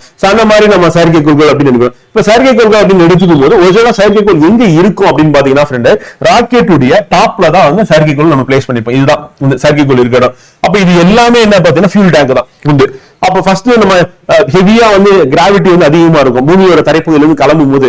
அப்ப ஹெவியா ஃபியூல் என்ன பண்ணணும்னா ஆற்றல் இது எரிபொருளை எரிச்சு அதை வெளியிட்டு அது ராக்கெட் வந்து மேல எழுமோ. அப்படியே போகும்போது ஒவ்வொரு சிலிண்டரா வந்து பாத்தீங்கன்னா அது வந்து ரிலீஸ் பண்ணிட்டே போயிட்டே இருக்கும். அப்ப ஃபைனலா இதை ரிலீஸ் பண்ணி கடைசியா அந்த சிலிண்டர் ரிலீஸ் பண்ணி அந்த சேட்டலைட் எங்க போனோமோ அங்க கொண்டு போயிட்டு பிளேஸ் பண்ணிடும் அனுப்பிக்கணும். இப்படிதான் ஒரு இதெல்லாம் வந்து பாத்தீங்கன்னா அப்ப இதெல்லாம் என்ன ஆகும் அப்படின்னா வந்து நம்ம விண்வெளியில திரும்பி ரிட்டர்ன் வரும்போது கீழ் நோக்கி வரும்போது கிராவிட்டியில நம்ம அட்மாஸ்பியர் வளிமண்டலம் சொல்லல அது எரிஞ்சு சாம்பல் ஆயிடும் அனுப்பிக்கணும். ஃபைனலா மேல இருக்க சேட்டலைட் மட்டும் தான் நம்ம என்ன அந்த வட்டப்பாதையில கொண்டு போயிட்டு நிப்பாடிடும். வட்டப்பாதையில போயிட்டு ஒரு புஷ் கொடுத்துனா சுத்திட்டே இருக்கும். அது ஏன் சுத்துது அப்படின்னா கிராவிட்டி. அதான் சுற்றி இயக்க திசைவேகம் வழிமுகம். அது நம்ம நாளைக்கு கிளாஸ்ல பார்க்க போறோம் வழிமுகம். சோ இப்ப நம்ம இந்த பிரபஞ்சத்துல நம்ம அந்த பேரண்டத்துல வந்து பாத்தீங்கன்னா பால்வெளி திரள் மண்டலம் அப்படின்னு நம்மளுடைய மண்டலம் அறிமுகம். அதுக்கு அடுத்து வந்து பாத்தீங்கன்னா விண்மீன்கள் இருக்கு. அதுக்கு அடுத்து கோள்கள் இருக்கு. அதுக்கு அடுத்து துணைக்கோள்கள் மூலம் அது வந்து துணைக்கோள்கள் அப்படின்னு பார்க்கும்போது நேச்சுரலாவும் இருக்கு, இயற்கையாவும் இருக்கு, செயற்கையாவும் இருக்கு அறிமுகம். அது நம்ம தெரிஞ்சுக்கலாம். ஓகே, அடுத்து இப்ப இந்த பூமி அப்படின்றத வச்சு நம்ம வந்து ஃபர்ஸ்ட் ஆரம்ப காலகட்டத்துல பார்க்கும்போது வந்து நமக்கு எல்லாம் எப்படி தோணுது அப்படின்னா வந்து பார்க்கும்போது நான் என்னன்னா கிழக்குல தோன்றுது, மேற்குல மறையுது. அப்ப அப்படியே ஆரம்பிச்சு உச்சிக்கு வந்து திருப்பி மறையுது. அப்ப கிழக்கில் தோன்றி மேற்கில் மறையுது அப்படின்னும் போது என்ன ஆகுதுன்னா, அப்ப என்ன நம்ம ஒரு முடிவுக்கு வரோம் அப்படின்னா வந்து, அப்ப பூமியை சுத்தி எல்லா கோள்களும் சுத்தி வந்துட்டு இருக்கு, நட்சத்திரங்களும் சுத்தி வந்துட்டு இருக்கு அப்படின்ற மாதிரிதான் இருக்கும். சூரியன் எப்படி சொல்லுவோம், சூரியன் தோன்றது மறையுதுன்னு சொல்லுவோம். ஆனா ஒரிஜினலா அப்படி கிடையாது. அறிமுகம் எப்படி இருக்கு அப்படின்னு பாத்தீங்கன்னா வந்து நம்ம பூமியில் தான். இப்ப பூமியை பொறுத்தவரை என்னன்னா, மேற்குல இருந்து கிழக்கு நோக்கி சுத்தம், இப்படிதான் சுத்தணும். அப்ப மேற்குல இருந்து கிழக்கு நோக்கி சுத்தணும் அப்படின்னும் போது நீங்க தான் வந்து சூரியன், நீங்க பாத்துருக்க சூரியன். இப்ப உங்களுக்கு வந்து பாத்தீங்கன்னா இதுதான் இந்தியா, மேபி இந்தியா தெரியுதான் தெரியல, தெரியும் நினைக்கிறேன். இப்ப இந்தியா வந்து பாத்தீங்கன்னா இங்க இரவுல இருக்கு, நீங்க தான் சூரியன், நீங்க பாத்துட்டு இருக்கீங்க. இப்ப நீங்க பாக்குறதே வந்து வெளிச்சம் வந்து படுதுன்னு வச்சுக்கோங்க. அப்ப வெளிச்சம் நீங்க எங்க பட்டுருக்குன்னா வட அமெரிக்கா, தென் அமெரிக்கால பட்டுட்டு இருக்கு. அடுத்து பசிபிக் ஓஷன், பசிபிக் பெருங்கடல், அடுத்து ஆசிய கண்டம், அதுல ஜப்பான், அப்படியே வந்தாலும் இந்தியா. அப்ப இந்தியா மேல சூரிய ஒளி படணும் அப்படின்னா பூமி வந்து தன்னை தானே என்ன பண்ணுதுன்னா மேற்குல இருந்து கிழக்கு நோக்கி சுழல்றதுனாலதான் நமக்கு என்ன ஆகுதுன்னா சூரியன் உதிக்கிற மாதிரி தெரியுது. அதே மாதிரி அப்படியே போயிட்டு சூரியன் மறையிற மாதிரி தெரியும். அப்ப சூரியன் வந்து என்ன பண்ணலன்னா நம்ம பூமியை சுத்தி வரல, நம்ம தான் என்ன பண்ணிட்டு இருக்கோம், சூரியனை சுத்தி வந்துட்டு இருக்கோம். அது எப்படி சுத்தி வந்துருக்குன்னா, இப்ப மணிக்கு 250 கிலோமீட்டர் வேகத்துல, மணிக்குல ஒரு வினாடிக்கு 250 கிலோமீட்டர் அப்படின்ற வேகத்துல யாரு பயணிச்சுட்டு இருக்கா அப்படின்னா சூரியன் பயணிச்சு ஒரு செகண்டுக்கு வந்து. நம்ம இருக்கிற ராக்கெட் வந்து 11 கிலோமீட்டர் வேகம் தான். ஆனா சூரியன் வந்து பாத்தீங்கன்னா ஒரு வினாடிக்கு 250 கிலோமீட்டர் அப்படின்ற வேகத்துல போயிட்டு இருக்கு ஒரு செகண்டுக்கு. அப்படின்னா என்ன அர்த்தம் அப்படின்னா, சூரியன் வந்து பயணிக்கிற வேகம் அப்படின்னு எடுத்துட்டோம்னா, நம்ம சென்னையில இருந்து ஆரம்பிச்சு கன்னியாகுமரி போறோம்னு வச்சுக்கோங்க ஃப்ரெண்ட், டோட்டலா ஒரு 600 கிலோமீட்டர் வச்சுக்கோங்க. அப்ப அந்த 600 கிலோமீட்டர் அந்த ஜேர்னி வந்து பாத்தீங்கன்னா எத்தனை செகண்ட்ல போய் ரீச் பண்ணிடும் அப்படின்னா வித்தின் ஒரு 3 செகண்ட்ல போயிடும். அப்ப சூரியனோட வேகம் வந்து பாத்தீங்கன்னா 3 வினாடியில கன்னியாகுமரி போயிடும் வந்து. திருப்பி அடுத்த 3 வினாடியில் சென்னைக்கு வந்துடும். இதான் சூரியன் பயணிக்கக்கூடிய வேகம். அவ்வளவு வேகத்துல சூரியன் போயிட்டு இருக்கு. அந்த சூரியனோட ஈர்ப்பு விசையினால என்ன பண்ணா, அதை யாரும் சுத்திட்டு இருக்கானா, கோள்கள் சுத்தி வந்துட்டு இருக்கு. அப்ப சூரியன் வந்து வேகமா போகுது, கோள்கள் அப்படியே சுத்தி வந்துட்டு இப்படிதான் இருக்கு. நம்ம பாக்குற மாதிரி சூரியன் வந்து அப்படியே நிலையா நின்றுட்டு இருக்கு, கோள்கள் சுத்தி வந்துட்டு இருக்கு, அது கிடையவே கிடையாது. அப்ப சூரியன் வந்து பாத்தீங்கன்னா அது 250 கிலோமீட்டர் வேகத்துல ஒரு செகண்டுக்கு டிராவலிங் ஒரு பக்கம் போயிட்டு இருக்கு, அதை கோள்கள் சுத்தி வந்துட்டு இருக்கு. அப்ப சூரியன் வந்து இந்த கேலக்டிக் சென்டர்ல விண்மீன் மண்டலத்தோட மைய பகுதி சூரியன் சுத்துறது மூலியமா நம்மளும் சுத்தி வந்துட்டு இருக்கோம் அறிமுகம். இதான் நம்ம புரிஞ்சுக்க வேண்டியது. இப்ப என்ன பண்றோம்னா, ஃபர்ஸ்ட் நம்ம ஆரம்ப காலகட்டத்தில் பார்க்கும்போது புவி மைய கோட்பாடுன்னு சொல்லிட்டு தாலமி என்ன பண்ணிடுறாருன்னா 2ஆம் நூற்றாண்டுல சொல்லிடுறாரு, ஆமாப்பா நம்ம வந்து சென்டர்ல இருக்கோம், நம்மளதான் சுத்தி வந்துட்டு இருக்கு அப்படின்னு சொல்லிட்டு. அதுக்கப்புறம் என்ன ஆகுதுன்னா, சில கோள்கள் வந்து பக்கத்துல வரும்போது வந்து பாத்தீங்கன்னா பிரகாசமா இல்ல, தூரமா போகும்போது பிரகாசமா இருக்கு. அப்ப ஏதோ சம்திங் ராங் அப்படின்ற மாதிரி எல்லாரும் யோசிக்க ஆரம்பிக்கிறாங்க. ஏன்னா சூரியனுக்கு அருகாமையில போறது இல்ல, சூரியனுக்கு அந்த பக்கம் போகும்போது நல்லா பிரகாசமா தெரியும். இந்த பக்கம் வந்துருச்சுன்னா என்ன ஆகுது அப்படின்னா சூரியனோட ஒளி அதனுடைய பின்பக்கம் படும், முன்பக்கம் படாது. நம்ம அந்த கோளை வந்து பார்த்தா முன்னாடி இருந்து நான் பாக்குறேன்னு வச்சுக்கோங்க, இப்ப நான் பார்த்தாலே எனக்கு பிரகாசமா இருக்காது. இதே கோளை வந்து தூரமா போகும்போது பிரகாசமா தெரியுது. அப்ப என்ன புரிய வருது அப்படின்னா, ஆஹா அப்ப வந்து நம்ம தான் என்ன பண்றோம், தன்னை தானே நம்ம அச்சில தன்னை தானே மேற்குல இருந்து கிழக்கு இப்படி சுத்திட்டு நம்ம என்ன பண்றோம், சூரியனை சுத்தி வந்துட்டு இருக்கோம். அப்ப மத்த கோள்களும் அப்படிதான் சுத்தி வருது அப்படின்னு சொல்லிட்டு லேட்டரா வந்து பாத்தீங்கன்னா சூரியனுடைய கோட்பாட்டை வந்து கோப்பர்னிக்கஸ் வந்து சொல்றாரு. அப்ப ஆரம்ப கட்டத்தை தாலமி சொல்றாரு, அடுத்து கோப்பர்னிக்கஸ் சொல்றாரு. இது நம்ம பின்னாடி பாயிண்ட் இருக்கு, அங்க நம்ம அண்டர்லைன் பண்ணிக்கலாம் அறிமுகம். இப்ப அண்டம் பிக் பேங் கோட்பாடு அப்படின்னா வந்து சிறிய துகளா அதிக அழுத்தம் அதிக வெப்பநிலை, நம்ம இமேஜினே பண்ண முடியாது, நம்பர்லாம் சொல்லவே முடியாது, அப்படிப்பட்ட ஒரு இது வந்து வெடிச்சு சதறி இந்த பிரபஞ்சம் அப்படின்னு உருவாச்சு அறிமுகம். இப்ப நம்ம அண்டங்கள் அப்படின்னு பார்க்கும்போது ஃப்ரெண்ட் வந்து சுருள் வடிவ அண்டம் ஸ்பைரல் கேலக்சி அப்படின்னு எடுத்துட்டோம்னா இந்த மையத்துல வந்து நட்சத்திரங்கள் குவிந்து காணப்படும், அது நம்மளுடைய கேலக்சி. அப்ப நம்மளுடைய கேலக்சி அப்படின்னும் போது அதோட பேர் என்ன அப்படின்றது நமக்கு எக்ஸாம்ல வந்து கொஸ்டினா கேட்பாங்க. அப்படி கேட்டாங்கன்னா என்ன சொல்லணும்னா நட்சத்திரங்கள் குவிந்து இருப்பதால் இதனை வீக்கம் என்கிறோம் மையத்துல இருந்து. சோ இப்ப பால்வெளி மண்டலம் ஆண்ட்ரோமேடா நமக்கு பக்கத்துல இருக்கிற இன்னொரு நட்சத்திரம் விண்மீன் திரள் மண்டலம் அப்படின்னு கேலக்சின்னு பார்க்கிறோம். அப்ப நம்ம கேலக்சியோட பேர் என்னப்பா அப்படின்னா வந்து பால்வெளி மண்டம் வந்து, அதே பால்வெளி விண்மீன் திரள் மண்டலம் பார்க்கிறோம். நமக்கு அருகாமையில இருக்கிற ஆண்ட்ரோமேடா. இது ரெண்டுமே என்ன வடிவத்துல இருக்கு அப்படின்னு கேட்டாங்கன்னா சுருள் வடிவ அண்டமா வந்து இருக்கு. அதாவது ஸ்பைரல் கேலக்சி அப்படின்ற வடிவத்தில் இருக்கிறது யாரு, பால்வெளி அண்டம் அந்த ஆண்ட்ரோமேடா. மையத்துல செறிந்து காணப்படுகிறதா குவிந்து காணப்படுகிறதா, ஆமா அப்படிதான் இருக்கு. இப்பதான் நம்ம பிக்சர் பார்த்தோம், என்ன பிக்சர் பார்த்தோம், நம்மளோட கேலக்சியோட பிக்சர் அப்படின்னு பாத்தீங்கன்னா தெரியும். இப்ப மையம் அப்படின்றது எப்படி இருக்கு அப்படின்னா பல்ஜா இருக்கு, கீழே இங்க பார்த்தோம் மையம் எப்படி இருக்கு பாத்தீங்கன்னா தெரியும், பல்ஜா இருக்கு. வந்து எட்ஜஸ் வந்து பாத்தீங்கன்னா தின்னா இருக்கு அப்படின்னு. சோ அதான் நம்மளுடைய அண்டமா இருக்கு. அப்ப நம்மளுடைய அண்டம் பால்வெளி அண்டம் ஆண்ட்ரோமேடா அப்படின்னு அது வந்து பால்வெளி அண்டம் மில்கி வே கேலக்சியோட பிக்சர் அப்படி. இங்க வந்து பல்ஜா இருக்கு, இங்க எட்ஜஸ் வந்து தின்னா இருக்கு அப்படி. பிரபஞ்சத்தில் ஈர்ப்பு விசை முற்றிலுமாக இல்லாவிட்டால் ஈர்ப்பு விசை என்ன ஆகும் அப்படின்னு பாத்தீங்கன்னா ஒரிஜினலா வந்து பாத்தீங்கன்னா அது வான் பொருட்களின் முழுமையான அழிவுக்கு வழிவகுக்கும். அப்ப பிரபஞ்சத்துல டோட்டலா ஈர்ப்பு விசை இல்லைன்னா அழிவு அடிமுக்கிறோம். அப்ப என்ன அழிவு அப்படின்னா சிதறிடும். அப்ப நம்ம அந்த பிரபஞ்சம் அப்படிங்கிறது ஈர்ப்பு விசையினாலதான் என்ன பண்ணிட்டு இருக்கு அப்படின்னா ஒண்ணு பிடிச்சி இழுக்கும் போது வந்து பாத்தீங்கன்னா இந்த சுத்த ஆரம்பிக்குது. அப்படி சுத்த ஆரம்பிச்சு சுத்தி வந்துட்டு இருக்கு. அதோட ஷேப் எப்படி இருக்கு அப்படின்னா வந்து இப்ப சூரியனோட வடிவம் கோள வடிவம், பூமியோட வடிவம் கோள வடிவம், நிலவோட வடிவம் கோள வடிவம். எல்லாத்துக்கும் காரணம் என்னன்னா மையப்பகுதியில இருக்கக்கூடிய ஈர்ப்பு விசை புடிச்சு எல்லா பக்கம் இழுக்குது. இழுக்கும் போது கோள வடிவத்தை பெறுது அறிமுகம். இதை நம்ம வந்து எங்க பார்ப்போம் அப்படின்னா வந்து பிசிக்ஸ்லயே வந்து நம்ம வந்து அந்த சர்ஃபேஸ் டென்ஷன் அப்படின்னு சொல்லி சொல்லுவோம். அதாவது மேற்பரப்புல வந்து ஒரு இழுவிசை எப்பவுமே இருக்கும். அந்த இழுவிசையினால மழை துளி என்ன வடிவத்தை பெறுதுன்னா கோள வடிவத்தை பெறுது. வந்து ஒரு டேப்ல வாட்டர் வந்து ஹேங் ஆயிட்டு தொங்கிட்டு இருக்கு. அந்த தொங்கிட்டு இருக்கக்கூடிய அந்த நீர் துளி அப்படின்னு என்ன வடிவத்துல இருக்குன்னா கோள வடிவத்துல இருக்கு.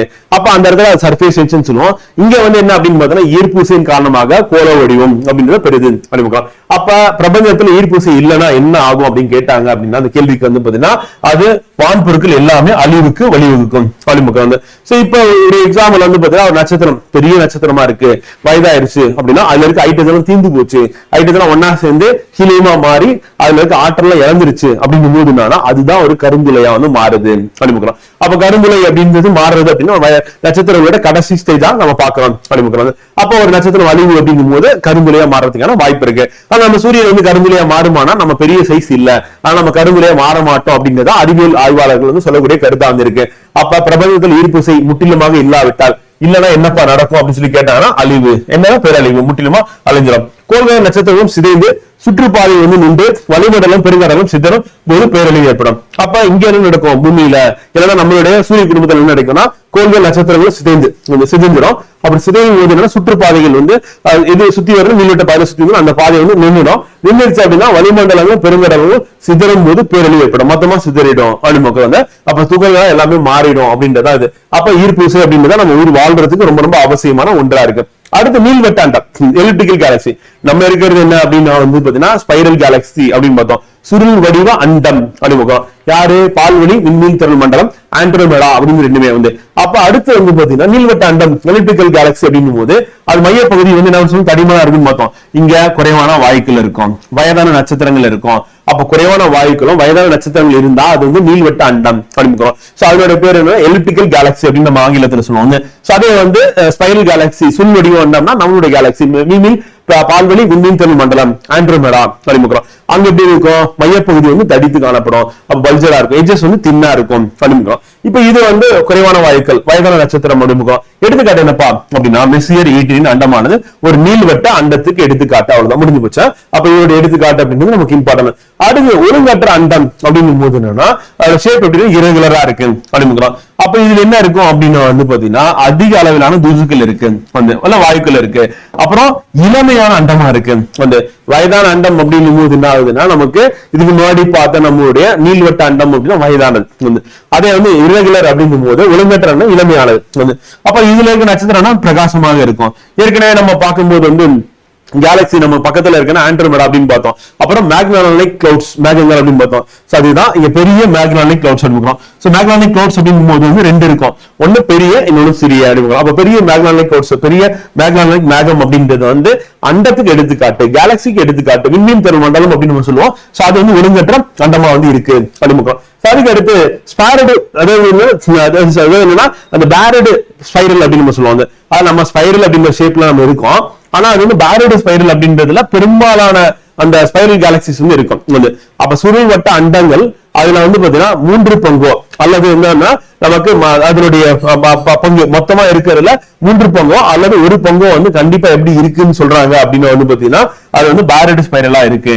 அப்ப கோடிட்ட சுருள் வடிவமா இருக்கு. அப்ப கோடிட்ட சுருள் வடிவம் கேட்டாலும் சுருள் வடிவம் கேட்டாலும் அதுக்கான பெஸ்ட் எக்ஸாம்பிள் என்ன அப்படின்னா பால்வெளி விண்மீன் திரள் மண்டலம் அப்படின்றத நம்ம ஞாபகம் வச்சுக்கணும். சரி, நமக்கு எக்ஸாம் பாயிண்ட் ஆஃப் வியூ கேட்கும்போது நம்ம கரெக்டா ஆன்சர் பண்ணிடணும் கணிப்புக்கிறது. ஓகேவா? அடுத்து நமக்கு அருகாமையில் இருக்கக்கூடிய இந்த கேலக்சி எதுப்பா அப்படின்னா ஆண்ட்ரோமேடா அப்படின்னு நம்ம பார்த்தோம் வந்து. அப்ப நமக்கு மிக அருகாமையில் இருக்கிறது எது அப்படின்னு கேட்கறதுக்கு வாய்ப்பு இருக்கு. அப்படி கேட்டாங்கன்னா நம்ம வந்து ஆண்ட்ரோமேடா அப்படின்னு நம்ம சொல்லலாம். அது நம்ம ஞாபகம் வச்சுக்கணும். அடுத்து விண்மீன்கள் அப்படின்னு இருக்கும்போது நம்ம விண்மீன் திரளின் அடிப்படை கட்டு உறுப்புகளாக விண்மீன் வந்து இருக்கு. அப்ப விண்மீன் திரள்கள் அப்படின்னு எதை சொல்றோம் அப்படின்னா வந்து கேலக்சியை சொல்றோம். அந்த கேலக்சிக்குள்ள என்ன இருக்குன்னா விண்மீன்கள் தான் இருக்கு அப்படின்னு. இப்ப இது வந்து கூட்டம் கூட்டமா இருந்தா அதுக்கு ஒரு பேர் வைக்கும். இப்ப நம்ம ராசி பலன்ல இருக்கிறது எல்லாமே என்ன சொல்லணும்னா நமக்கு இருக்கக்கூடிய நட்சத்திர கூட்டங்கள் அறிமுகம். சோ அப்ப விண்மீன் திரள்களா இருக்கு. விண்மீன் திரள் மண்டலம்னா கேலக்சி, விண்மீன் திரள் அப்படின்னா கூட்டம். இப்ப மேஷம், ரிஷபம், மிதுனம், கடகம், சிம்மம், கன்னி, துலாம், விருச்சிகம், தனுஷ், மகரம், கும்பம், மீனம் சொல்லிட்டு ராசி பலன்ல வர்றது எல்லாமே நட்சத்திரங்கள் தான், நட்சத்திர கூட்டங்களா இருக்கிறது. அதுக்கு வந்து ஒரு பேர் வச்சிருக்கோம் அறிமுகம். இதுல முக்கியமான ஒரு நட்சத்திர கூட்டம் என்ன அப்படின்றத நம்ம ஏற்கனவே சொன்ன மாதிரி நமக்கு உர்சா மேஜர், உர்சா மைனர், ஓரியன் அப்படின்னா முக்கியமான நட்சத்திர கூட்டங்களா வந்து இருக்கு அறிமுகம். இப்ப நட்சத்திரங்கள் அப்படின்னு பார்க்கும்போது வந்து அந்த விண்மீன்கள் அனைத்தும் ஹைட்ரஜன் வாயுவால் நிரம்பியுள்ளது. அந்த ஹைட்ரஜன் அப்படிங்கிறது மறந்துடக்கூடாது. நம்ம பேரண்டமா இருந்தாலும் சரிதான், நம்ம நட்சத்திரமா இருந்தாலும் சரிதான், ஹைட்ரஜன் வந்து இப்ப பூமியில் வந்தாதான் நமக்கு வளிமண்டலம் அப்படிங்கும் போது நைட்ரஜன், அடுத்து ஆக்சிஜன், அடுத்து ஆர்கான், அடுத்து கார்பன் டை ஆக்சைடு, அடுத்து அதர் கேசஸ். இங்க என்ன வரல? ஹைட்ரஜனே வரல. அப்ப ஹைட்ரஜன் அப்படின்றது எங்க இருக்கு அப்படின்னு கேட்டாங்கன்னா நம்ம கண்டிப்பா பேரண்டத்துல இருக்கு, அதே மாதிரி சூரியன்ல இருக்கு அப்படின்னு ஞாபகம் வச்சுக்கணும். அடுத்து ஹைட்ரஜன் அணுக்கள் ஒன்னா சேரும் போது அதுதான் அணுக்கரு இணைவு. என்ன வாயு வெளியிடும் அப்படின்னா ஹீலியம் வாயு வெளியிடும் அப்படின்னு. அப்ப ஹைட்ரஜன் அணுக்கள் யாவும் இணைந்து ஹீலியம் அப்படின்றது ஒரு பிளஸ், நமக்கு என்ன அதிக வெப்பம் கிடைக்கும். அப்ப ஹைட்ரஜன் அணுக்கள் இணைந்து ஹீலியம் அப்படிங்கிற அந்த ரியாக்ஷன் வந்து 2 ஹைட்ரஜன் ஒன்னா சேரும் ஹீலியமாக மாறும். அப்படி மாறும் போது நமக்கு என்ன வெப்பம் வந்து வெளியிடப்படுகிறது, ஆற்றல் வெளியிடப்படுகிறது அறிமுகம். அது நமக்கு இம்பார்ட்டன்ட் வந்து. இப்ப நம்ம இந்த நட்சத்திர கூட்டங்கள் அப்படின்னு பார்க்கும்போது சர்வதேச வானியல் ஒன்றியம் என்ன பண்றாங்கன்னா 1929 மொத்தமா எத்தனை நட்சத்திர குழுக்கள் இருக்கு, கூட்டங்கள் இருக்கு அப்படின்னு சொல்லி சொல்றாங்க அப்படின்னா வந்து 88 இருக்கு அப்படின்னு சொல்லிட்டு ஐடென்டிஃபை பண்ணிருக்காங்க. அப்ப சர்வதேச வானியல் ஒன்றியம் எத்தனை நட்சத்திர குழுக்கள் இருக்கு? இப்ப நம்ம பார்த்தல மேசம், ரிஷபம், மீனம் அப்படின்னு சொல்லிட்டு ராசியில் இருக்கிறதும் சரிதான், உர்சா மேஜர், உர்சா மைனர், ஓரியன் அப்படி சொல்லிட்டு இருக்கிறதெல்லாம் நட்சத்திர கூட்டம் தான். ஏன்னா அந்த நட்சத்திரம் கனெக்ட் பண்ணும்போது நமக்கு ஒரு உருவம் கிடைக்கும். அந்த உருவத்தை வச்சு என்ன பண்றாங்கன்னா இந்த மாதிரி 88 உருவங்கள் இருக்கு. விலங்குகளோட உருவம், புராண கதையில வரக்கூடிய அந்த கேரக்டரோட உருவம் அப்படின்னு சொல்லிட்டு நம்ம 88 சொல்றோம். தாலமி என்ன பண்ணிருக்காருன்னா ரொம்ப ஏர்லியராவே புவிமைய மாதிரி அவர் தான் கொடுத்தாரு, நம்ம ஏற்கனவே டிஸ்கஸ் பண்ணோம். அதே மாதிரி தாலமி அவருடைய புத்தகத்துல நட்சத்திர கூட்டத்தை பத்தி அவர் மென்ஷன் பண்றாரு. அப்ப அந்த புக்கோட பேர் என்ன அப்படின்னா வந்து பாத்தீங்கன்னா அவருடைய மென்ஷன் பண்ண அல்மெகஸ் அப்படின்ற புத்தகம். அப்ப அந்த புத்தகத்துல தாலமி என்ன சொல்றாருன்னா 44 நட்சத்திர கூட்டங்களை பட்டியலிடுறாரு. அவரே பார்த்து என்ன பண்ணா லிஸ்ட் போடுறாரு. அப்ப தொலைவுக்கே இல்லாத காலத்துல வாழ்ந்த தாலமி என்ன பண்றாருன்னா 44 நட்சத்திர கூட்டங்களை மென்ஷன் பண்றாரு. இன்டர்நேஷனல் ஆஸ்ட்ரானமிக்கல் யூனியன் இருக்குல்ல, அவங்க என்ன பண்றாங்க அப்படின்னா வந்து 88 சொல்லிட்டு அங்கீகாரம் வந்து கொடுக்குறாங்க, டோட்டலா இருக்கு அப்படின்னு சொல்லிட்டு. வெறும் கண்ணே நம்ம வந்து பார்க்கக்கூடிய நட்சத்திர கூட்டங்கள் அப்படின்னு பார்க்கும்போது அதுல முக்கியமானது என்ன அப்படின்னா உர்சா மேஜர் அறிமுகம். இது வட அரைக்கோளம் தென் அரைக்கோளத்தையும் நம்ம வந்து பார்க்க முடியும் அறிமுகம். லத்தீன்ல இதுக்கு பேர் என்னன்னா பெரிய கரடி அறிமுகம். அப்ப நட்சத்திர கூட்டங்கள் வெறும் கண்ணால பார்க்கக்கூடியது அப்படின்னு பார்க்கும்போது அதுல முக்கியமான ஒரு உர்சா மேஜர். அதே மாதிரி உர்சா மைனர் அப்படின்ற நட்சத்திர கூட்டமும் நமக்கு இம்பார்ட்டன் அறிமுகம். அது நமக்கு தெருவில் கேட்க வாய்ப்பு இருக்கு. அதுக்கு அடுத்து ஓரியன் அப்படின்னு பார்க்கறதுக்கு வேட்டைக்காரன் மனிதன் மாதிரி இருக்கும். அப்ப உர்சா மேஜர், உர்சா மைனர், ஓரியன் என்னன்னு கேட்டாங்கன்னா நட்சத்திர கூட்டம், நட்சத்திர குழுக்கள் கன்ஸ்டலேஷன்ஸ் அப்படின்னு நம்ம ஆங்கிலத்துல வந்து சொல்லுவோம். அப்ப நம்ம ஃபர்ஸ்ட் பார்க்கும்போது என்ன சொன்னோம்னா கேலக்சி பேர் சொன்னோம். என்ன கேலக்சி அப்படின்னு பாத்தீங்கன்னா மில்கி வே கேலக்சி, பால்வெளி விண்மீன் திரள் மண்டலம், ஆண்ட்ரோமெடா அப்படின்னு பார்த்தோம். அப்ப அதுவும் மேக்னாலிக் மேகங்கள் அப்படின்னு பார்த்தோம், மேக்னாலிக் கிளவுட்ஸ் அப்படின்னு பார்த்தோம். இதுக்கு பேர்லாம் என்னன்னா அண்டங்கள் வந்து விண்மீன் திரள் மண்டலங்கள் அப்படின்னு.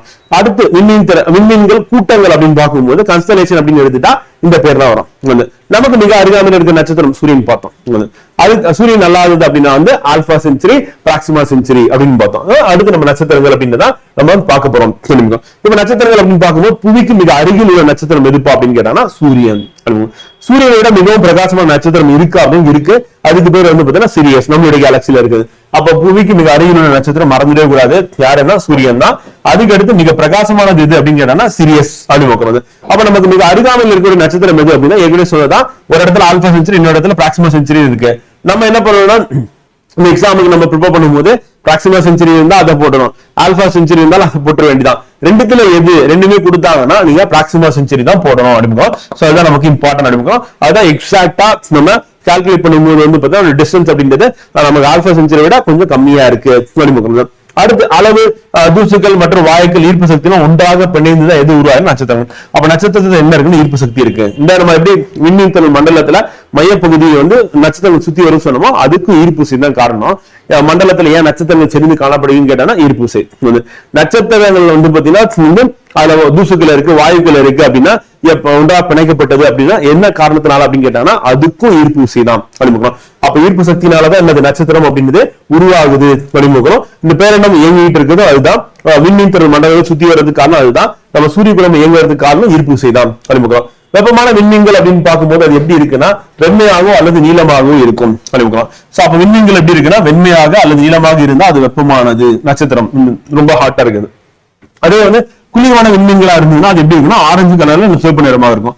அப்போ ஒரு நட்சத்திரம் வந்து அதிக வெப்பத்தை வெளியிட்டுச்சுன்னா வெண்மை நீல நிறமாக, குளிர்ந்து இருந்தது அப்படின்னா ஆரஞ்சு சிவப்பு நிறம். இப்ப நல்லா பாத்தீங்கன்னா வந்து எக்ஸாம்பிள் வந்து நமக்கு ப்ளூ கலர்ல வந்து நம்ம எரிபொருள் வந்து எரிஞ்சு நீல நிறத்துல தோன்றும், இதுவே எல்பிஜி. அது எனர்ஜி ரொம்ப அதிகமா இருக்கு, வெளிச்சம் வராது. நீங்க ஸ்டவ் ஆன் பண்ணீங்கன்னா அதுல வெளிச்சம் வராது, வந்து கிச்சன்ல லைட் போட்டு தான் ஆகணும். ஆனா அதிக அளவு வெப்ப ஆற்றல வெளியிடும். ஹைட்ரஜன் எரியும் போது என்ன கலர்ல எரியும்னா ஒயிட் கலர்ல. ராக்கெட் மேல போகும்போது பாத்திருப்பீங்க, அப்ப ஒயிட் கலர்ல வந்து எரிபொருள் எரிஞ்சு வெளியேறுது. அப்ப ராக்கெட் மேல போகும்போது ஹைட்ரஜன் யூஸ் பண்றோம், அதனால வெள்ளை நிறத்துல இருக்கு, அதிக ஆற்றல் வெளியிடுது. அதே வந்து எல்பிஜி ப்ளூ கலர்ல அதிக ஆற்றல் வெளியிடுது. ஒரு கேண்டில் லைட் நீங்க எரிய வைக்கிறீங்க, எரிய வைக்கும் போது கேண்டில் லைட் சுத்தி நமக்கு என்ன ஆகும் அப்படின்னா வந்து நமக்கு அந்த எல்லோ கலர்ல வந்து இருக்கும். ஆனா மையப்பகுதி அப்படின்னு பாத்தீங்கன்னா ஒரு ஆரஞ்சு கலர்ல தெரியும். அப்ப அந்த மையப்பகுதியில ஆரஞ்சு கலர்ல வந்து வெப்பமே இருக்காது, அதனால குளிர்வா இருக்கும். அப்ப நீங்க வந்து வெப்பப்படுத்தும் போது நீங்க ஏதாவது ஒரு பொருள் வெப்பப்படுத்தணும் அப்படின்னா அந்த கேண்டில் லைட் எரியும் போது அதனோட வெளிப்பகுதியை நீங்க காமிச்சீங்கன்னா சீக்கிரமா ஹீட் ஆகும். அதோட மையப்பகுதியில கொண்டு போய் காமிச்சீங்கன்னா ஹீட்டே ஆகாது. அப்ப நம்ம சும்மா விளையாட்டா பண்ணக்கூடாது.